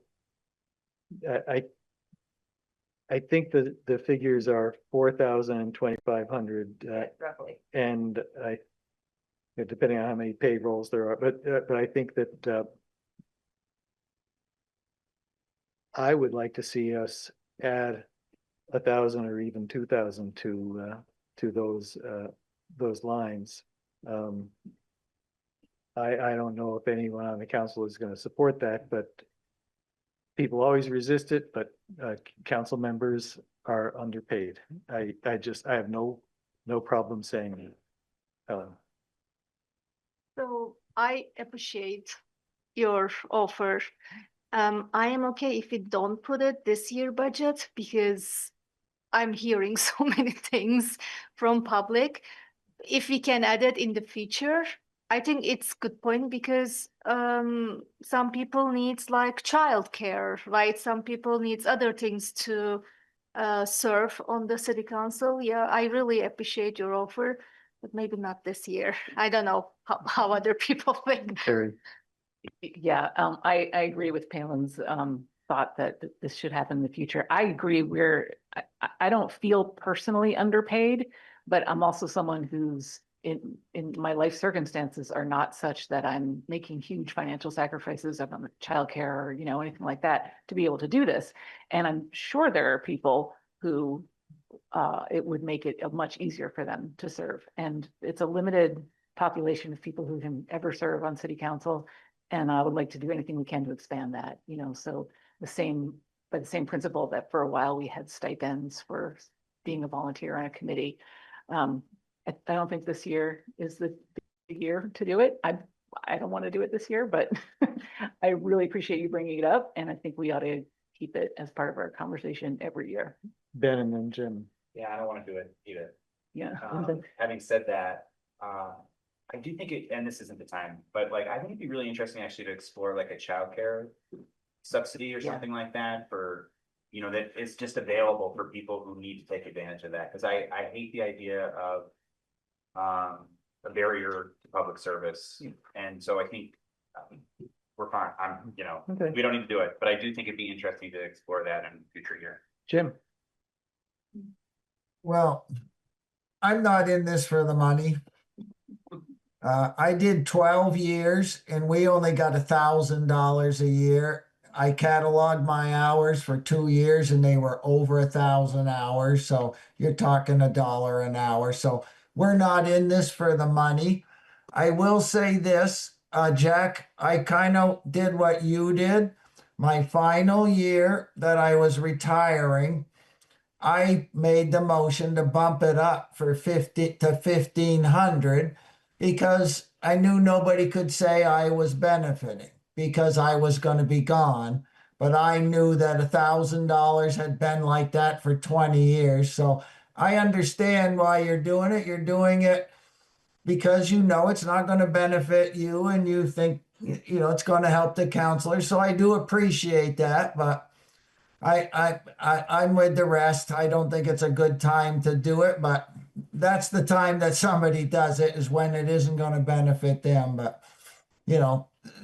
when I found out we were over $2,000, I was like, wow, this is like double what I got in 12 years. So thanks for the offer though, Jack. Thanks, Jim. Sal. Yeah, I'm not in favor of it at the moment, but I'm not sure if this was what Ben was getting at, but I think it makes a difference to someone who has actual expenses attached to attending meetings and subcommittee meetings and all the things that really sort of required of the office. And childcare is one of those. I don't have that issue. I have a lot of grandchild care, but they're sleeping now, thank goodness. So, if we're going to,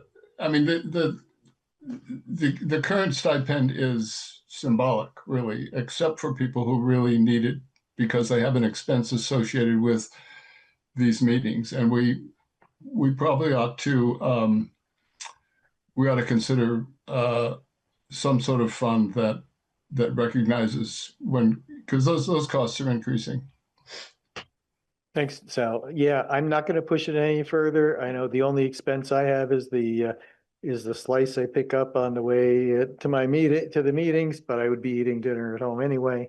I'll just point out that every year people are going to be saying, I don't want to pay any more taxes. And so it never gets easier. But that's totally fine with me. Right now, just to assess where we are, I don't know if anyone has any other suggestions, but right now Sarah has the figures on the board of pluses and minuses. Yeah, you want me to walk through exactly where we Yes, stand right yes, please. Okay, so from last meeting to this meeting, we have reduced the capital fund by 100,000 for Waverly Place stairs. We have reduced the paving budget by $103,122. We would still be doing the same $1.2 million in paving, but we would be utilizing that new staff position as well as other staff members to curb those costs. Right now, I have not taken out anything related to the housing trust.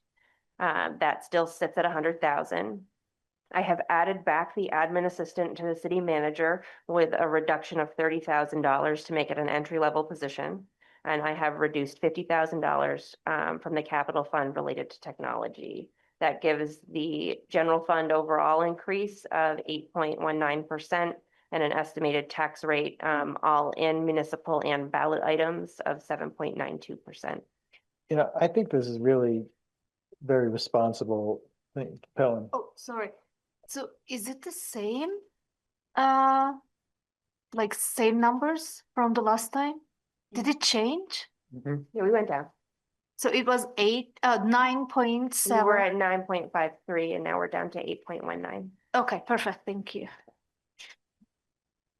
Well, as I was trying to say, I think this is a really responsible. There are things that I would be very concerned about cutting any of those positions, especially the admin position, because we've got a new city manager coming in. She's going to need all the support she can possibly get. And I think it's important to get her into a place where she can do the job effectively. And I've spent over the last several years, I've spent a lot of time with city managers and acting city managers, and it's a hard job. It's a lot of work. And I know that since we cut those positions in the last budget, it has really hurt our ability to produce what members of the public are expecting. And so what I would like to suggest is that somebody on the council move this as the budget that we go into the next public hearing for.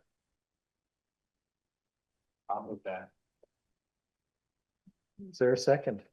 Can I- Oh, right, sorry.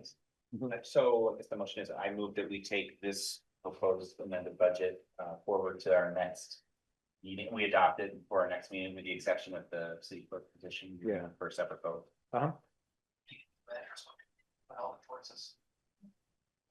Yes, it is confusing. Is there a second? I'll second. Is there any more discussion? I do have one question. I'm not suggesting that we remove the cruisers, but we did get a lot of questions about them. And I was wondering if you could talk more about like the 5-year capital plan for equipment and like what goes into the calculation between trade-in value versus, I don't know, to the degree that you feel like you can talk about that. But like, I think it's important for people to understand that this isn't like a willy-nilly thing, like suddenly, oh, I want the newer model of the car because it's cooler. It's actually about saving our city money. Correct. So for the cruisers, for example, every year 2 are replaced. Those old cars are either swapped in to rotation. For example, we did not get Derek Libby a new chief car. He got a hand-me-down cruiser that we outfitted for like $10,000. So, you know, sorry for Derek, but that's what he got, right? That's fiscally responsible. We saved money.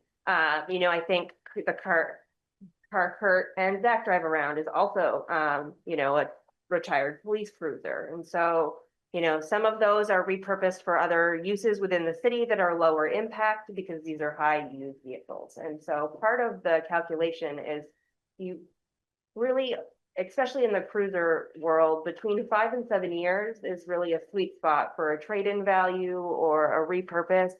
along with moving, it's not just the cruiser we're paying for, we are also then putting all of the gear and equipment and things on it. So, you know, you see that cost is all in. And we've been really creative in how we've been able to get it and where we've outfitted it to curb some of the costs that could drive those further.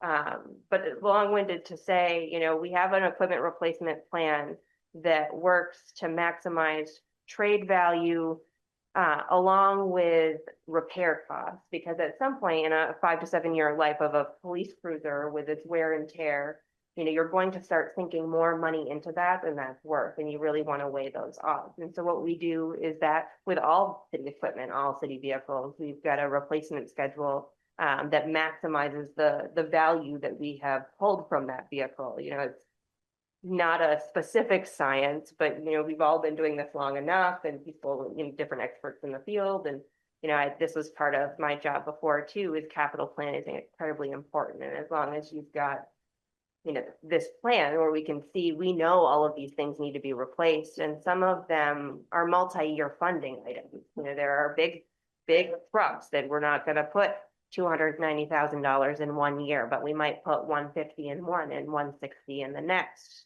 So we're covered.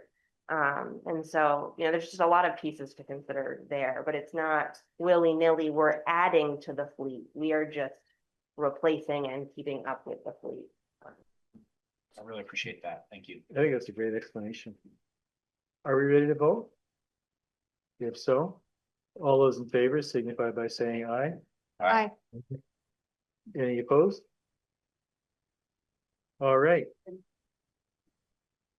Oh, that was the one that we took out for the clerk. So you can vote. Yes. Okay. Yeah. So do we need to take another vote now just on the? You need to make a motion for the clerk. I move that we vote to approve the budget item for the city clerk. Is there a second? Second. Can I just mention not just position, but the department? Thank you. Very good. Yep. Appreciate that amendment. Now that's the one you're accusing yourself on. All those in favor signify by saying aye. Aye. Any opposed?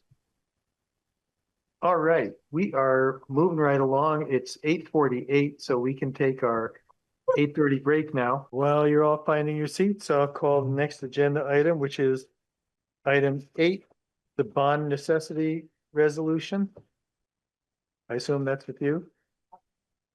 Yeah. And I will open the public hearing on the bond necessity resolution.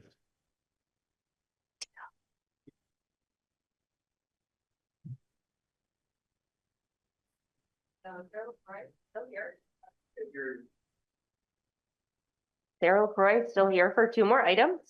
This first one is the proposed bonding that is on the warning. And so the language right now is, shall the voters authorize the city council to borrow a sum of money not to exceed 8 million for sewer pump station and water and sewer line infrastructure. I already noted all of the expenses that were included in the previous presentation, but they're up on the screen here. You know, this is, we've talked internally, this is a need within the water and sewer funds to help follow along with our improvement plan. And so that's what this bond is about. There's also a necessity resolution in the packet, which essentially says we will only spend the bond money on these things. And that also has been vetted through legal. So here is the bond that's being asked to go on the warning, and we're looking for public comment if there is any, and then council's desire for this bond to be on the warning. Okay, the floor is open for any member of the public, either in the room or online, to comment on this topic. Steve. Yeah, Steve Whitaker, I worry that we're talking apples and oranges when Sarah says we've got a 5-year capital budget. When the city's growth center expansion was revoked, it's because we didn't do the capital budget and program consistent with the statute for a growth center. And that means that you would have to have every section of road, sidewalk, streetlights, that you would have to have all of that forecast for 5 years. Even if you don't know where the money's gonna come from yet, but in order of priority with some budget numbers for what's gonna get spent in the next 5 years. Steve, is this relevant to the Yeah. 'Cause water this- and sewer? this isn't Wait, enough let me money. finish Yeah. my question. Is this proposed bond relates to the water and sewer system? And I question whether your comment is relevant to that. Yes, it is, because we're not asking for enough bond authority to bond what we need to bond if we're gonna come anywhere close to our aspirations for Country Club Road and or housing in Sabins. So we need to have completed that capital budget and program with all the water and sewer upgrades over the next 5 years in it to realize how far short this is falling. But my point is, just because you put it in the resolution doesn't mean you have to bond it, you have to spend it. But if you don't put it in the resolution, you can't bond it, you can't spend it. And near soon events will show you that we need to be planning for water and sewer infrastructure and TIF expenses and master planning in a comprehensive budget and program, which is beyond the definition that Sarah is using. But it is in statute, and it is the obligation of the planning commission, and the parameters for capital budget and program are laid out in the growth center statute. Thank you. Sarah, do you have a response? So, this proposed bonding, it's a cost to update the water sewer safety. This is not a bond overall. This is a bond related to specific projects we have to make review. And why the necessity resolution is important is it talks about what we will spend this on: water and sewer line infrastructure and pump stations. So that covers a broad array of categories within those two departments. And then we don't have to draw on the full bond, but this 8 million is a responsible amount that would have debt payments that then fall into those budgets, and is within our current debt policy, a debt policy that will need to be reviewed later on once you have a new manager. And there is some wiggle room to increase that policy, but not a ton. And so, this is fiscally prudent because it helps repair the aging infrastructure, and is within a payment that should fall in when other debt falls off, and as part of the plan. This is part of the 50-year water and sewer master plans that have had a lot of work to them. And when the time comes to build water lines up to Country Club Road, and conceivably at some unknowable point, Sabins pasture, would we be potentially looking at another bond for that?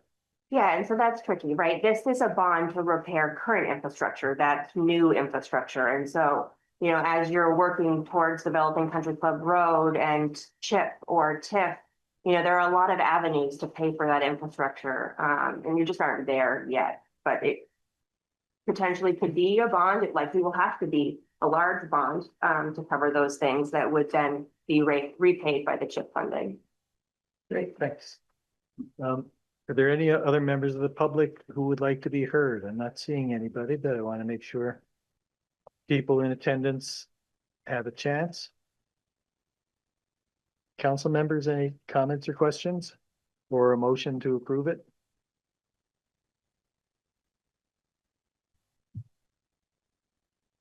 And this gives the authority to bond.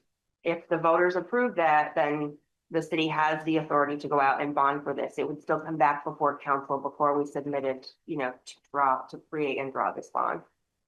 There's ample time to have a council say, no, we're actually not going to do this. So kind of like with East State Street, we voted a bond for a certain amount. If the council decides to not spend all that money, we don't borrow all that money. We don't borrow all that money.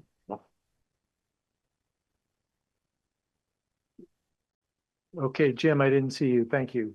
Jim. I totally am behind this.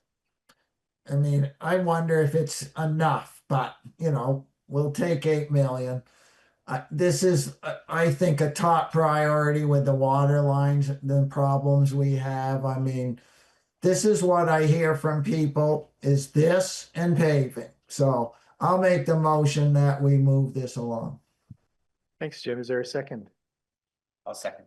Any discussion? All those in favor, signify by saying aye. Aye. All right. Any opposed? All right, thank you. Moving up to item number 9, the first public hearing on the city warning. And I will open the public hearing. John, are you up for that? Is any, oh, you're still you, okay. All right.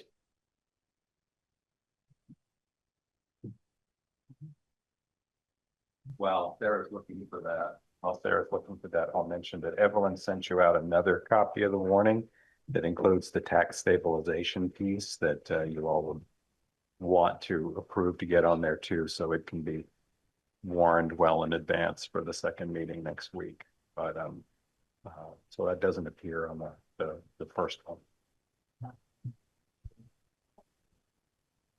Right. So when we get to that item, we'll look at that a little more closely. So as you can see, I've got the warning pulled up here.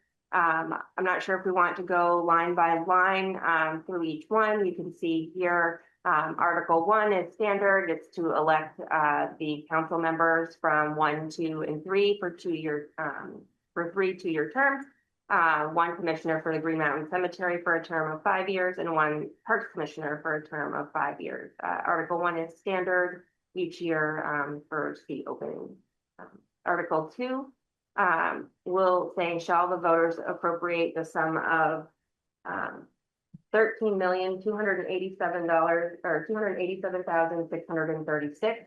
That reflects the approximate $163,000 in reductions that you guys just made to the budget.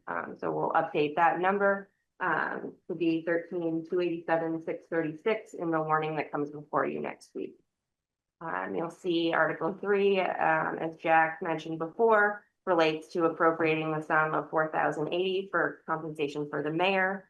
Article 4 is the $2,040 each for the other council members' compensation. You'll see in Article 5, this is the standard Montpelier Live downtown designated district funding. It levies the 0515 per 100 of appraisal value and raises about $62,000 that is funding that's passed along directly to Montpelier Alive. Article 6 is the bond wording that we just spoke about. So you'll see here, shall general obligation bonds or notes in the amount not to exceed $8 million, subject to reduction by the application of federal and state grants and aids and reserve funds. So, you know, like I said, it authorizes us up to $8 million, but does not commit us to $8 million. Oh, Sarah, I have a question about that. Yeah. Although it's general obligation bonds, we pay those out of water and sewer charges, right? That's correct. Yep. So you'll see Article 7 is for the community fund. That was a new separate article last year. And it is at the same amount the community fund has been funded for the last several years at $134,150. Article 8 is the Kellogg Hubbard Library article. That's by petition. We don't have any control over that. Mosaic Vermont also was part of the Kellogg Hubbard article again this year. So you'll see that here. It looks like there's an extra note on this version that we'll just need to clean out up after here by petition. I would note that for me. Again, the home health and hospice for Article 10 is the same amount as always. So they did not have to petition. They did reach out to us, and so we were aware. Article 10 here should say Article 11, but this is I assume petition, John, the Palestine. Yes. Yeah, that's by petition, and it would be actually, I think, Article 11. Yes, it will be Article 11. Yep. Well, no, Article 11 under the version that just went out will be tax stabilization, and that will be Article. And then I don't have the wording for the Article 11 John's speaking about. So Let me email it really quick. Probably Mike's the one to speak to it. Yeah, my emails are auto forwarded to somebody else, so if, it's me, it's not gonna help. Does everyone have a comment for you? Yeah. Mike, do you want to just step up and Yeah. tell us what it is? I'm sorry. Shouldn't we have the mayor on the first one? Oh, that's also corrected. I'm sorry, that's corrected in the one that just went out too. Oh, it does have mayor, doesn't it? Yeah, it has mayor. Not in the one I'm sharing. Not in the one you're sharing? Oh, okay. Right. Yeah, no, I'm looking at the new one. I'm sorry. Yes, good catch, though. It does have mayor in the one that just went out. Thank you, John. Thanks, Jim. So Mike Go ahead. Miller, Planning Director. So I don't have the language. I'm trying to find it in my emails today. I think we were trying to put it in. Okay, so you guys have it. So the basic, what the tax stabilization one is last year, Josh was before you to try to go and fix our tax stabilization language. So in order to do tax stabilizations, you need to get authorization from the public to do them. And this was done, I believe, in like 1980 something, and then in 2001 it was updated. And rather than reference state statute, they cut and pasted state statute in, said, these are your rights. And so when state statute became more generous and flexible, we didn't have the rights to use those additional benefits because we had approved what was literally in statute. So now we were going to go through and update and make that correction. But last year it got messed up when in translation from what was approved by council, you all to put on the ballot, got messed up in the actual printing of the ballot. So it made it void. So we're just repeating that back in there. We actually covered over the sign that had this one on it. Yeah. I remember that now. So we're just doing something that was already voted on last year by the council to put forward, and all it's doing is mirroring the current language from the state around tax stabilization that's more generous than our current policy. Correct. So it has some additional words and it has some strikeouts. So it's basically just going through, shall we strike these words out, add these words in. And how it's presented on the ballot is the complete, all the changes accepted. So it doesn't include literal strikeouts and literal underlines. It has the language that would be agreed. Yeah, and I'm sharing Ben's screen so you can see the. Sorry. Yeah. Watch out. Where else is there? Yeah. All right. So that is the full extent of the Yeah, so I think one of the changes that was significant to this, and there are a couple, but some you'll see in like number 3, real or personal property. So right now we can only stabilize real property. So if somebody were to come in and say do a distillery or a brewery, which has a lot of personal property, we currently can't stabilize that to help a business of that type come in because we're not allowed to stabilize that portion of their tax bill. But this would, if we make this change, if this change is approved by the public and then council takes advantage of that new right, this is one of those two-step processes. We're asking the public to give city council the right to use this new language. And if it's approved, then you can change the tax stabilization policy to match the new language. To take advantage of some or all of that new ability. Let me see if I can pull that up in the strike throughs and tell you exactly what's changed. If I can find it. Yeah, it would have been an email I sent. Oh, I see. It's there. Yeah. Yeah. So it looks like additions in the first paragraph were real and personal and alternate energy generating plants. In number 2, that says such contract valuations instead of such valuations. Maybe from 0% to 100%. The valuation of the real or personal property additions. So yeah, those are the. Okay. If anybody wants to see the original, because it wasn't on what just got sent out, then just let me know, but that's it. Really, it's just those two little things. And thanks, Mike. And then Article 12, is this the same language as last year? Yeah. Okay, and this is the thing about Palestinian solidarity, and this is an item that we don't have a choice about putting it on, so. That's correct. I have a question about that.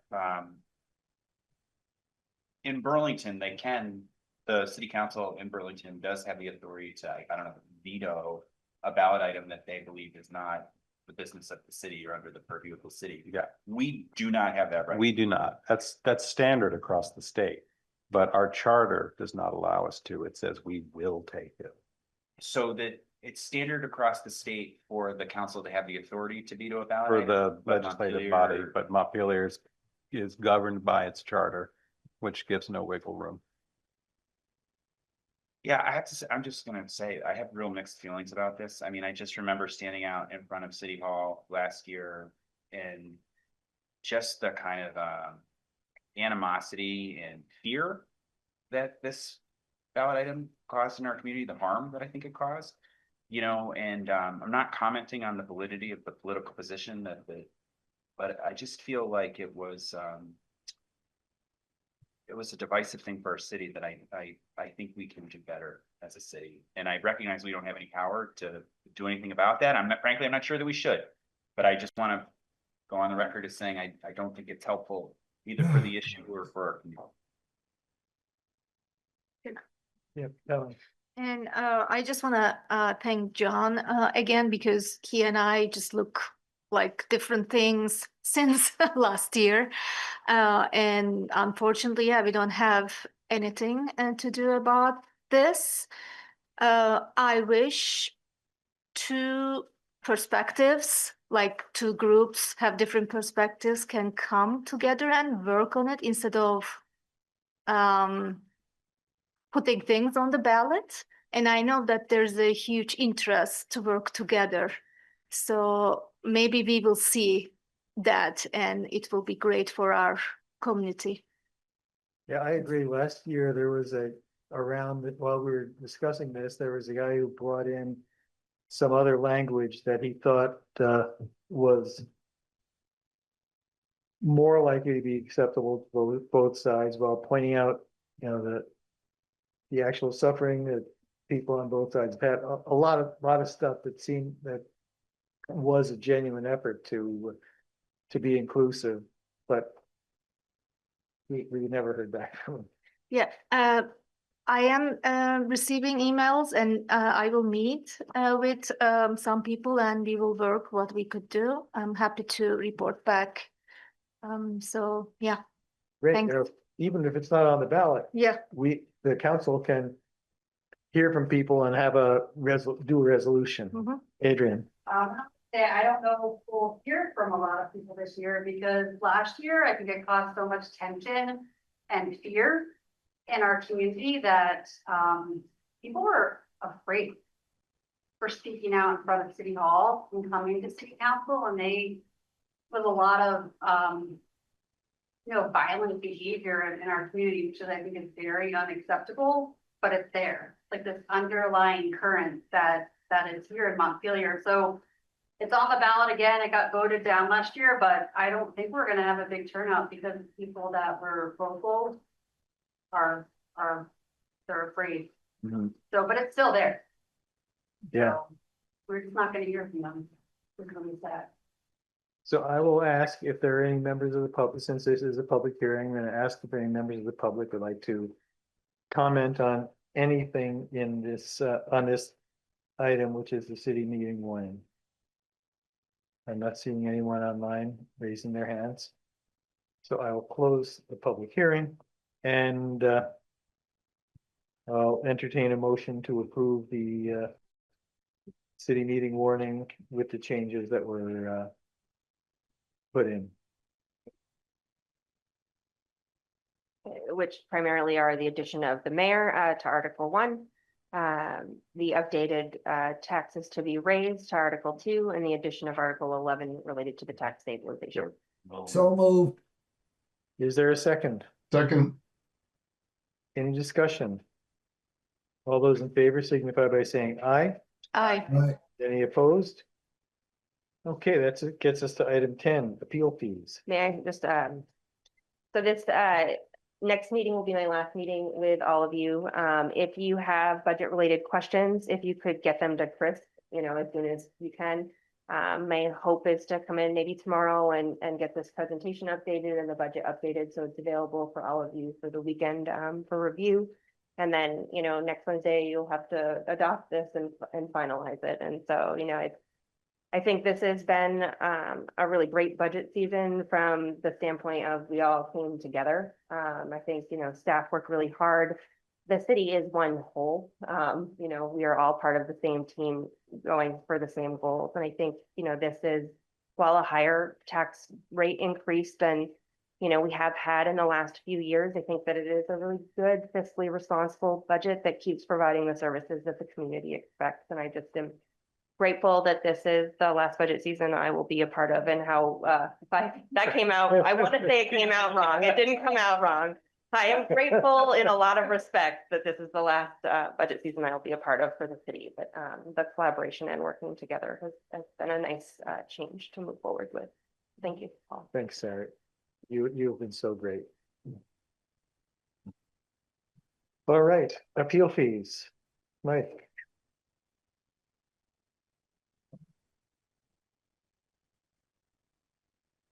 Mike Miller, Planning Director. So at the October 22nd meeting, we had, the Planning Department had presented some a proposal to increase the amount for administrative appeals. We did a calculation, so we are by law allowed to recapture our administrative costs. We can't make a profit, we can't make money on fees, but we can't recapture our costs. And so we did an analysis and found that it costs about $1,600 to administer the appeal process. That goes for warnings in the newspapers, staff time preparing the report, actually attending the meeting, writing the decisions afterwards, sending them out. And we documented that information, and you, council, directed us to go back and to propose this fee schedule amendment. And so what is in here is actually to increase, what we have in here is to increase the base development DRB fee from $100 to $325, which consists of the cost of all DRB meetings as detailed in October, and to increase the add-on fee for zoning for appeals from $100 to $1,300, so would reach that $1,600 goal.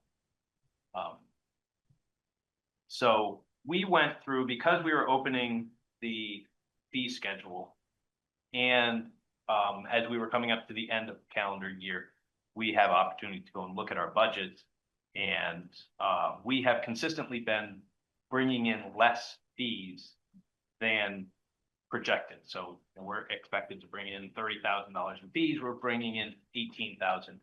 And a lot of this comes back to a history of we collect a lot more fees when we do DRB meetings.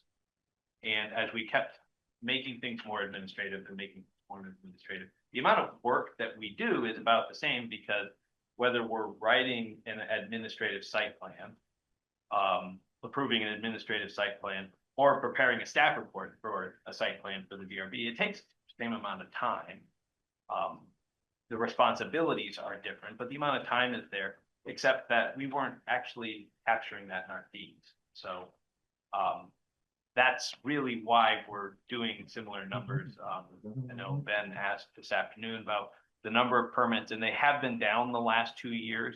I think it's actually a part of just the reactions of the flood. A lot of people spent a lot of money recovering from the flood, so there haven't been a lot of people going out and investing in new projects. So that's just an assumption, because it's strange. We've been pretty consistent about 140, 150 permits a year, and it went down precipitously the last 2 years. But so we do have less permits, but we're also collecting a lot less of them because we aren't going through and haven't increased our fees. So I asked our staff to go through and do a little bit of those adjustments. So you do have a revised fee schedule that's proposed. You'll see red lines that are in there. Some of these are new categories that are missing. So some of them are just capturing things that aren't there. Some of them, like minor subdivision, is a permit that didn't exist until we amended the zoning, I believe in April. We went through and said, let's stop having these small subdivisions go to, every subdivision would go to the DRB. And we said, no, let's have small ones just be administrative. Well, we didn't actually have it in the fee schedule for how much that would cost. So some of these are in there for that. PUDs and a little bit of clarification. And then we went through to adjust the zoning permits for construction, $200, or what was 30 cents a square foot to 40 cents a square foot, and for accessory buildings, 30 cents to 35 cents. And that was just to try to capture some additional, increase our fees to be a little bit more consistent, but we didn't want to affect the residents in town who are just trying to do a small thing. You want to put in a shed, you want to put in a pool, you want to put some, those are all those ones that have like a fixed $50 fee. So you're usually at a very, a lot of these, we're not trying to hit those. We're trying to get some of the bigger projects that come in. And if we get some larger residential projects coming in the future at Country Club Road or Isabel Circle, that we would be able to collect a little bit more fees. But by and large, we're not collecting, like I said, we're collecting about $18,000 to $20,000. Larger communities will try to capture a closer percentage. I was surprised to see, you know, South Burlington, now they're many times our size, but they're collecting $700,000. So you're talking about like they're really trying to capture, you know, if it costs that much to administer, that's what they're going to collect fees. So it was really kind of amazing to see the variety, but we have always kind of been in this $25,000. We tried to get it to 30,000 every time we slide back. So that's the request, is to make a couple of these changes. The DRB fees wouldn't increase, but I guess the last thing I would add is in some cases, you know, they got the double bonus in my email I sent today, which just said developers used to pay a higher fee, let's say $400, to go to the DRB, which would take 35 days and have a 30-day appeal period. And then we made them administrative, which meant we could issue them in 5 days and have a 15-day appeal warning. They're only paying 180. So I'm sure if we asked them at the time, how about you pay $400, you keep paying $400 and we'll just cut all these down, they would have been, yeah, that's great. Now we've kind of cut it, and they got the financial break, and we're kind of saying, well, now we're going to bump those back up. And these are all policy decisions when it comes to these. You did go and ask us to increase the fees for the appeals, which we think is a really good idea. We shouldn't, I believe, be having other taxpayers subsidizing these appeals. So if people want to appeal, they have that right. And then these other ones are hoping to make some modest increases just to help us balance our budget a little better. I'll move it. Thank you, Mike. Is there a second? Second. So folks, is there any discussion of this? Any questions? Yeah, thanks, Mike. And I do really appreciate the detailed explanation that you provided this afternoon. I'm not going to be able to support the increase in development fees. I'm fully in favor of the appeal fee process. I wonder if it'd be possible if we could, I don't know what the process here would be, but depending on the council, you know, split that so that we could vote on one or the other. I just feel like, you know, we got a budget recommendation from the Housing committee, the newly formed reconstituted housing committee. We got 2 recommendations related to the budget season this year from that. One was $100,000 for the trust fund, and the other was not to raise development fees, permitting fees. And, you know, I get it. We want to recoup the cost, but I think we've just got a real challenge in Montpelier where it feels like we're not seeing the kind of housing development that we want. And I think we need to continue to send a signal to developers that we're open to development. And I think increasing the fees right now doesn't send that message. I certainly would, maybe think about it in a couple of years when we start seeing the kind of building that South Burlington's having. But until we see more pickup, I think we should focus on getting our money that is fair due to the appeals, but leave the fees, permanent fees where they are. That would be my desire. Thanks, Ben. Anyone else have any thoughts? I would agree Adrian. with Ben.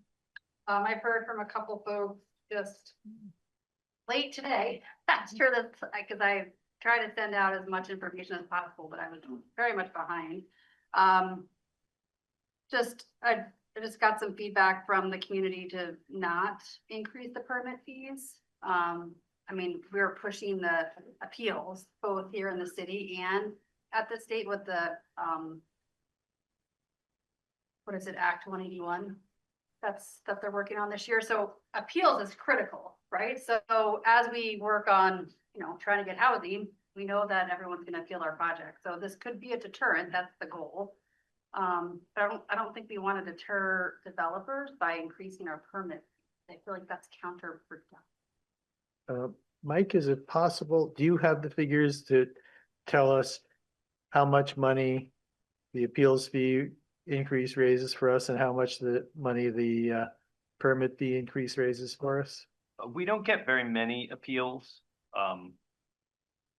But when they happen, they're always housing projects, always. Mm-hmm. So, I mean, right now,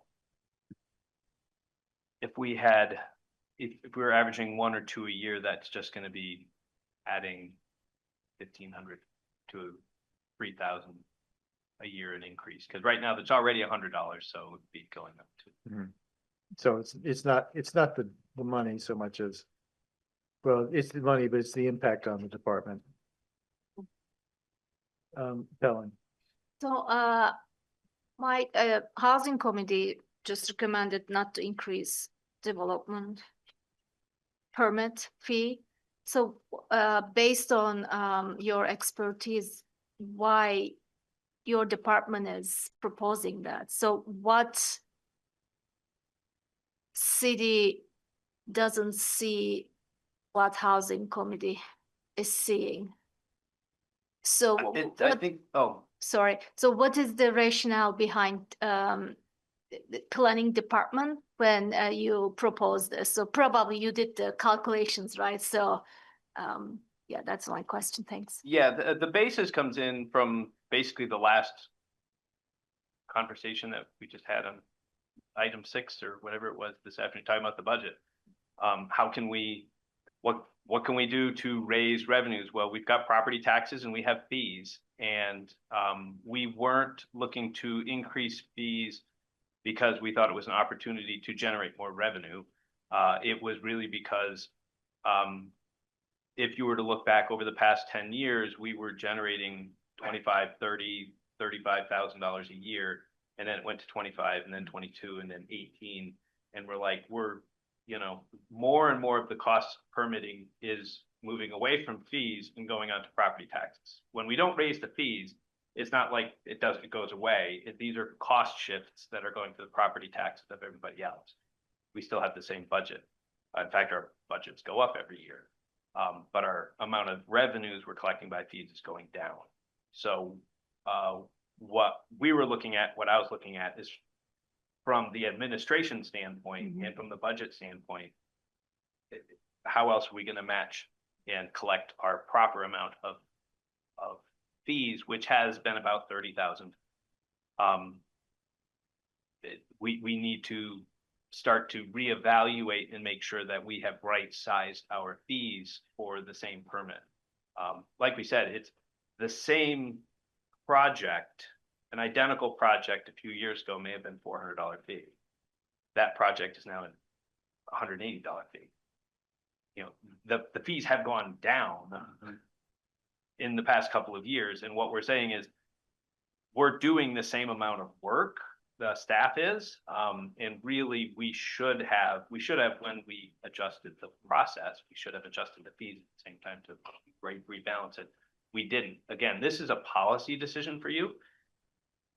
If Ben's and the council, if your decision is to leave the fees as they are, I would probably ask that a few of the lines where we've added a new category, that we keep those in, because those are things that right now we're kind of having to say, we don't have a line in the fee schedule, but we'll have, you know, we can't make it a free permit, so here's what we'll make it. So we'll add those in. But we would reduce the development review fee back from $325 back to $100. And we would not change the new or addition at the top where it has 5 square feet. The 2 square feet ones would stay the same. And then if we're going to do our $1,600 goal, we would have to make the fees $1,500 for appeals. Trying to find that. There it is. Appeal of zoning administrative decision would be 15. Are you following up on? Yeah, 2 follow-up questions. So what is, when is the last time city increased development permit fees? It actually wasn't too many years ago, because we did have this same conversation after the 2018 zoning changes. We had like 2019, I think 2020, we may have come in and said, wow, we, you know, I think the information I sent to you all this afternoon showed in 2017, 79 permits out of 160 went to the DRB. Now it's 18. Mm-hmm. So, I mean, it's a tremendous drop. There's a tremendous benefit to our developers not having to go to the DRB. It's a much more administrative, much more business-friendly permit system. Mm-hmm. The only penalty is that we weren't collecting $300 every time somebody was coming in the door for a DRB permit. So, And second follow-up question, does housing committee is just like no increase at all, or they are open to have a little bit, and can your department and housing committee can come together and bring another proposal, or we have to say something tonight because that's the only time we can say yes or no? no, you certainly could. Thank you. What it takes to amend a fee schedule is simply putting it on the agenda and make a change. This isn't an ordinance where it needs 2 readings. It's simply putting it on an agenda, having the conversation and saying, we'd like to amend the fee schedule to be X.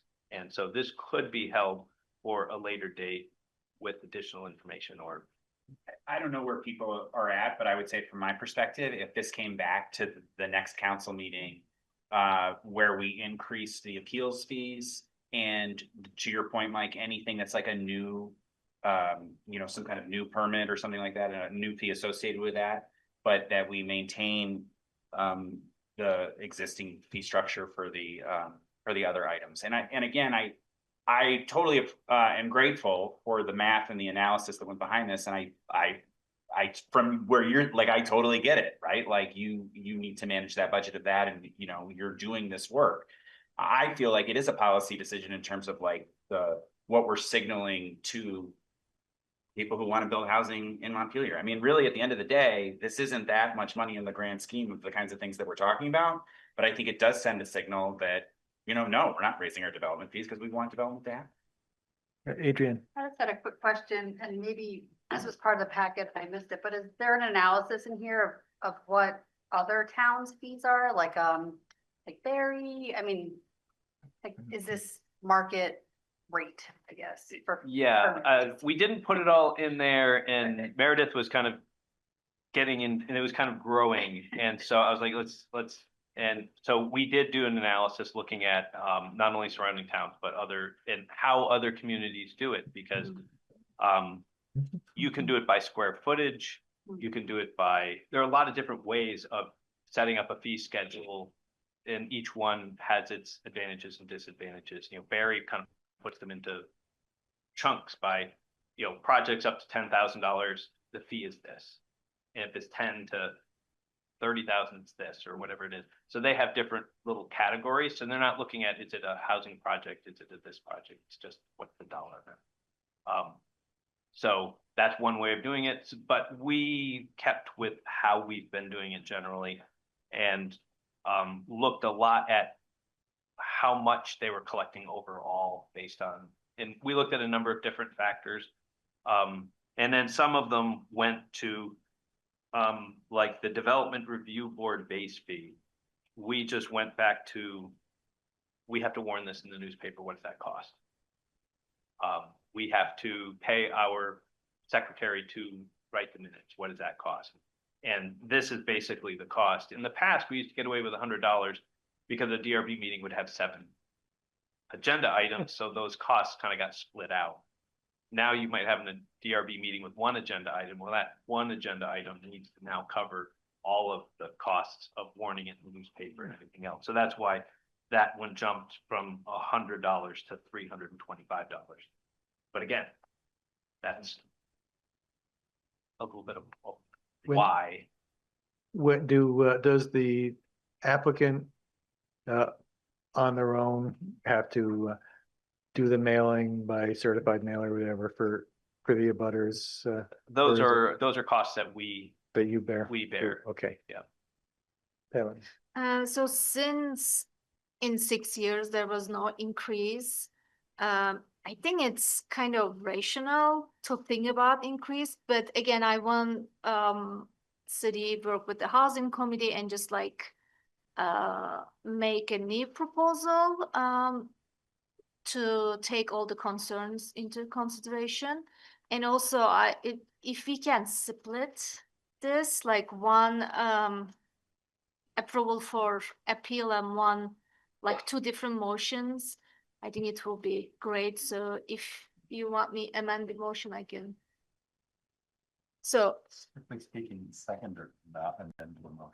But there is a motion that you can make There's a to motion split a on the floor. motion.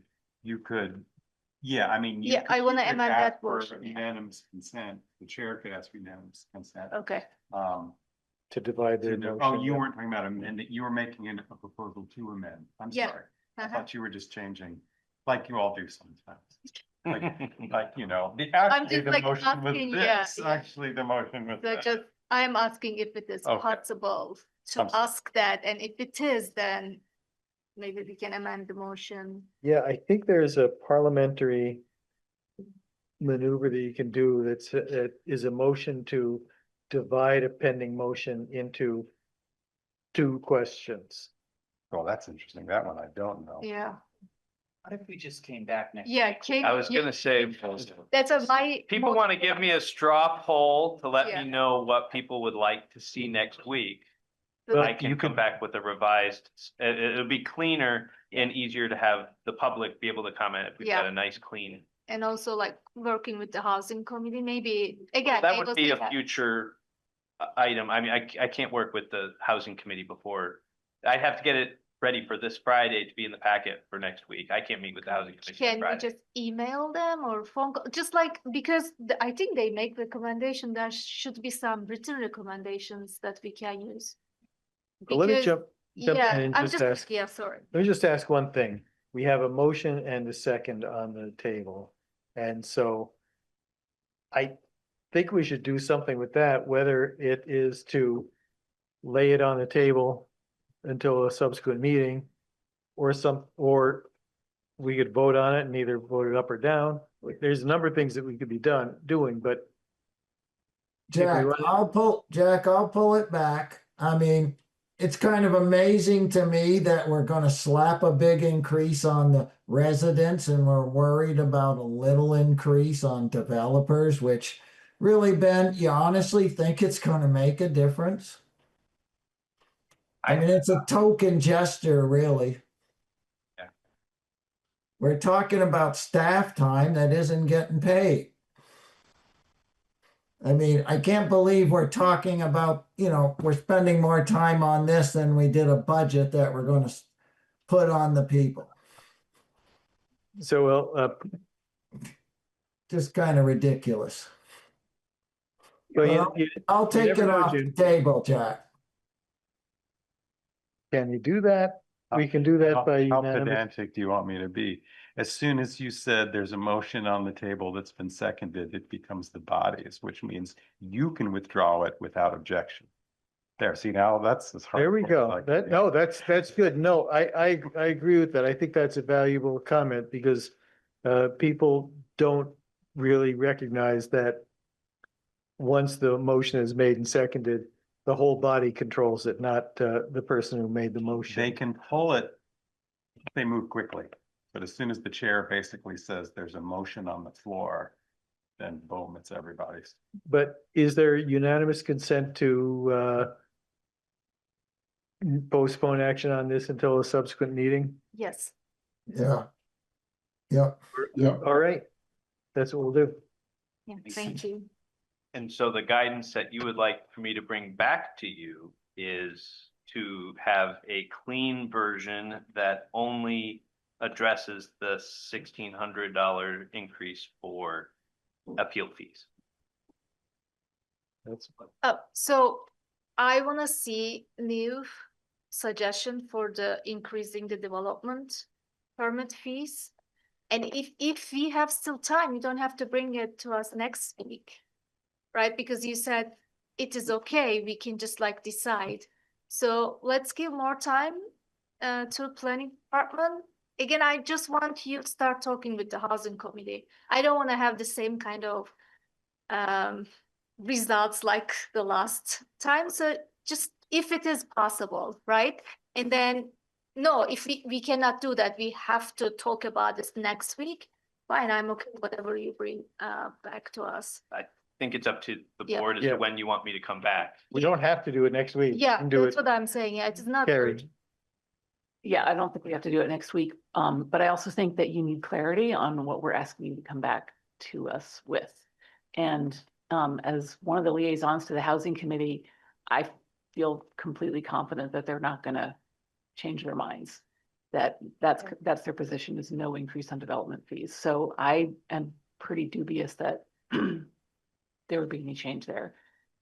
So I'd rather have you come back with just the change to the appeals fee and the addition of the new categories that you want to have in there. And I don't know if we should vote on this.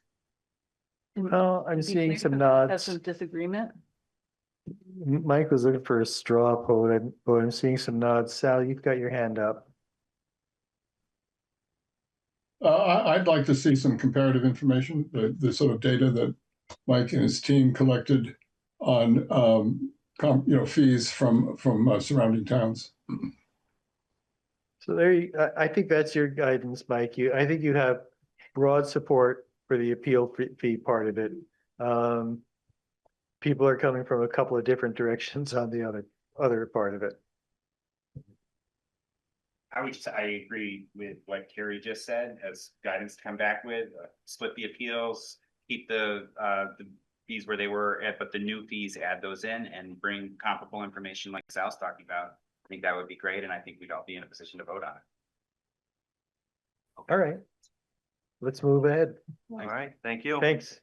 Half and half. All right. Next up, we have some, we're closing in. Next up, we have some appointments. And so we have an appointment to two appointments to the Community Fund Board and an appointment to the Recreation Advisory Board. I can give you some info on this. Great, please do. Thank you, Jim. The reappointment, Shauna or Shayna, Yep. she's really the official leader. She's been doing it for quite a while, and we kind of follow her lead. She's great, so I would move her reappointment. Okay, is there a second? Second. Any discussion? Shana, you're not lurking out there in Zoom land, are you? Guess not. All those in favor signify by saying aye. Aye. Any I'll opposed? discuss the next one. Okay, I did actually file an application. It wasn't tagged on to this, but if you want me to read my answers to the questions that I gave, I'll be glad to. Basically, when I got on the board, we were supposed to have 5 members, and one said he wasn't coming back, or she. I can't remember whether it's a she or he. So we're stuck with 4. We can't break a tie. So I offered to be the 5th and sent in my application to Evelyn. She can tell you that she did get one, and she thanked me for stepping up. And so I'm going to the meetings anyway, so I'm offering to be the 5th.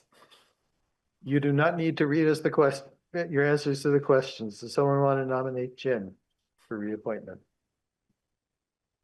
And is there a second? I'll second. All those in favor signify by saying aye. Aye. Any opposed? And Recreation Advisory Board. I'll move that one. Is there a second? I'll second. Any discussion? All those in favor signify by saying aye. Aye. Any opposed? Okay, now we have a discussion, capital fire and dispatch. Will we be taking action to approve after we come back from executive session?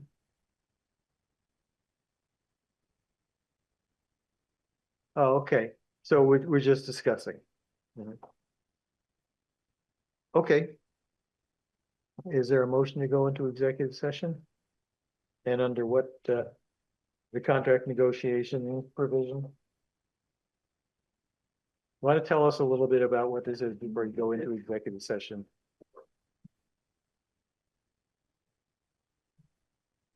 It's Eric Nordenson again from the police department.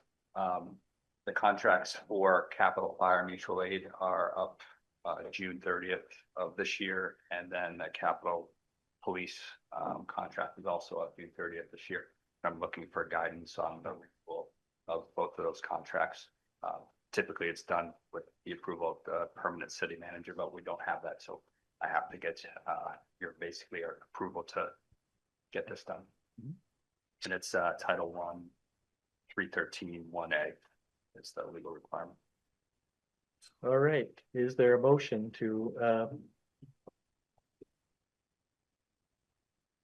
go into executive session to discuss 313(1)(a) or 313(a)(1)? 1A. Okay. So I request the Montpelier City Council enter executive session for the purpose of discussing contracts for capital fire mutual aid and for the Capitol Police. Okay. I believe we have to make a finding first. Okay. Yeah, I think that's right. So I will move to find that premature general public knowledge regarding the negotiation of these contracts would put the city at a substantial disadvantage. Is there a second? Second. Any discussion? All those in favor signify by saying aye. Aye. Any opposed? Okay. Next. You're gonna make the second motion too? Yeah, I move to enter into executive session to discuss the negotiation of these contracts, which I don't have the name of, sorry, under the provisions of Title I, Section 313A. And I don't have the number in front of me, to include, are we including the chief? The chief, yeah. To include Chief Nordenson Should we bring the acting city manager in? and the acting city manager. Is there a second? Second. Any discussion? All those in favor signify by saying aye. Aye. Aye. Anyone opposed? So, the chair would entertain a motion to come out of executive session.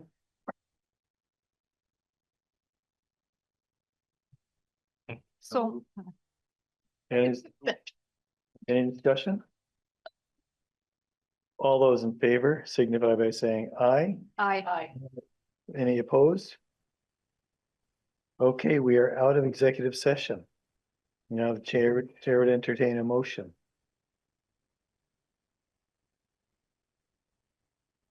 I can try.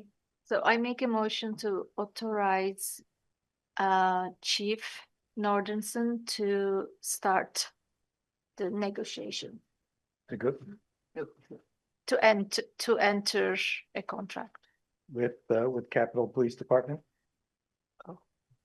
with Capital. Yep. Yeah. Okay, somebody else should do this. Okay. Like, I don't wanna confuse people. Yeah. I'll do it right. Yeah. So I move we authorize Chief Nordenson to enter into contract with Capitol Police and contract and Capital Fire Mutual Aid. These are two different contracts. According to the parameters discussed by the city council. Is there a second? Second. Okay, folks, is there any discussion? We'll take comments from the public.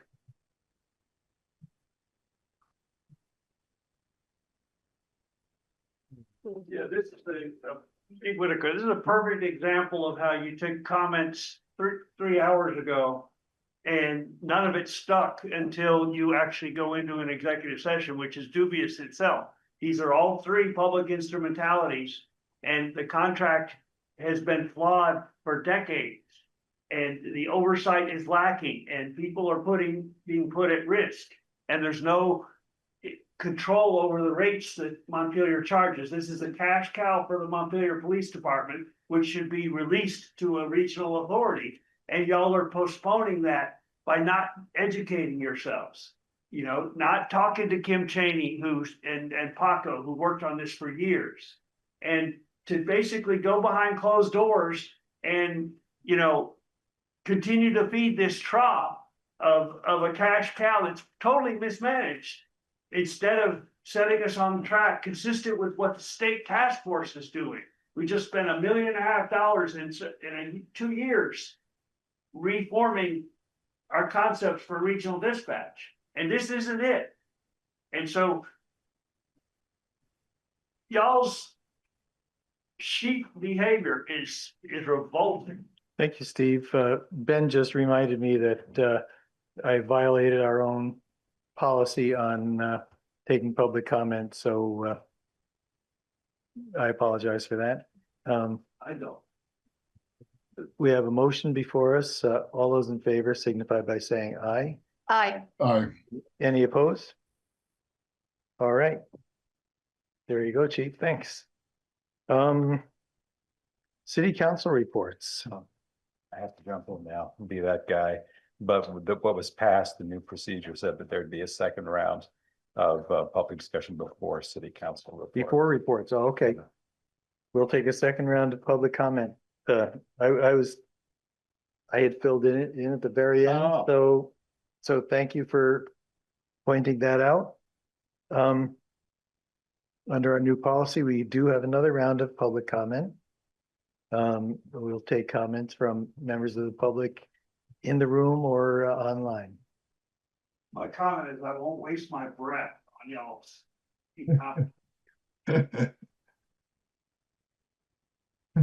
Anybody else who'd like to be heard? Okay. Council reports, Helen? Yeah, so I just want to report that Evelyn, Chris and I met last week, just weekly meetings, and Evelyn and I will start working on some kind of system that public can share their input with us during the agenda item discussion, not a chat, but we are figuring out what we can make available for the public so they can just like reach out to us in a written form. Okay. Thanks. Ben? No report. Carrie? No report. Adrian? No report. Jim? I just want to say, last week, the majority of you voted to change the rules of participation in the hopes that we would have more people. We had 4 people for a public hearing on the budget. I've been saying all along, we are not getting any public participation any way we do this. 4 people for a budget hearing is kind of pathetic, really. And so I don't think those rules are going. I mean, I didn't see any of the people who spoke in favor of the change here. None of them, you know.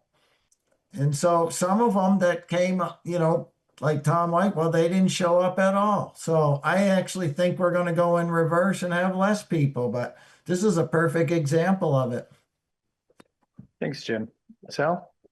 No report. No mayor's report tonight, either. City clerk's report?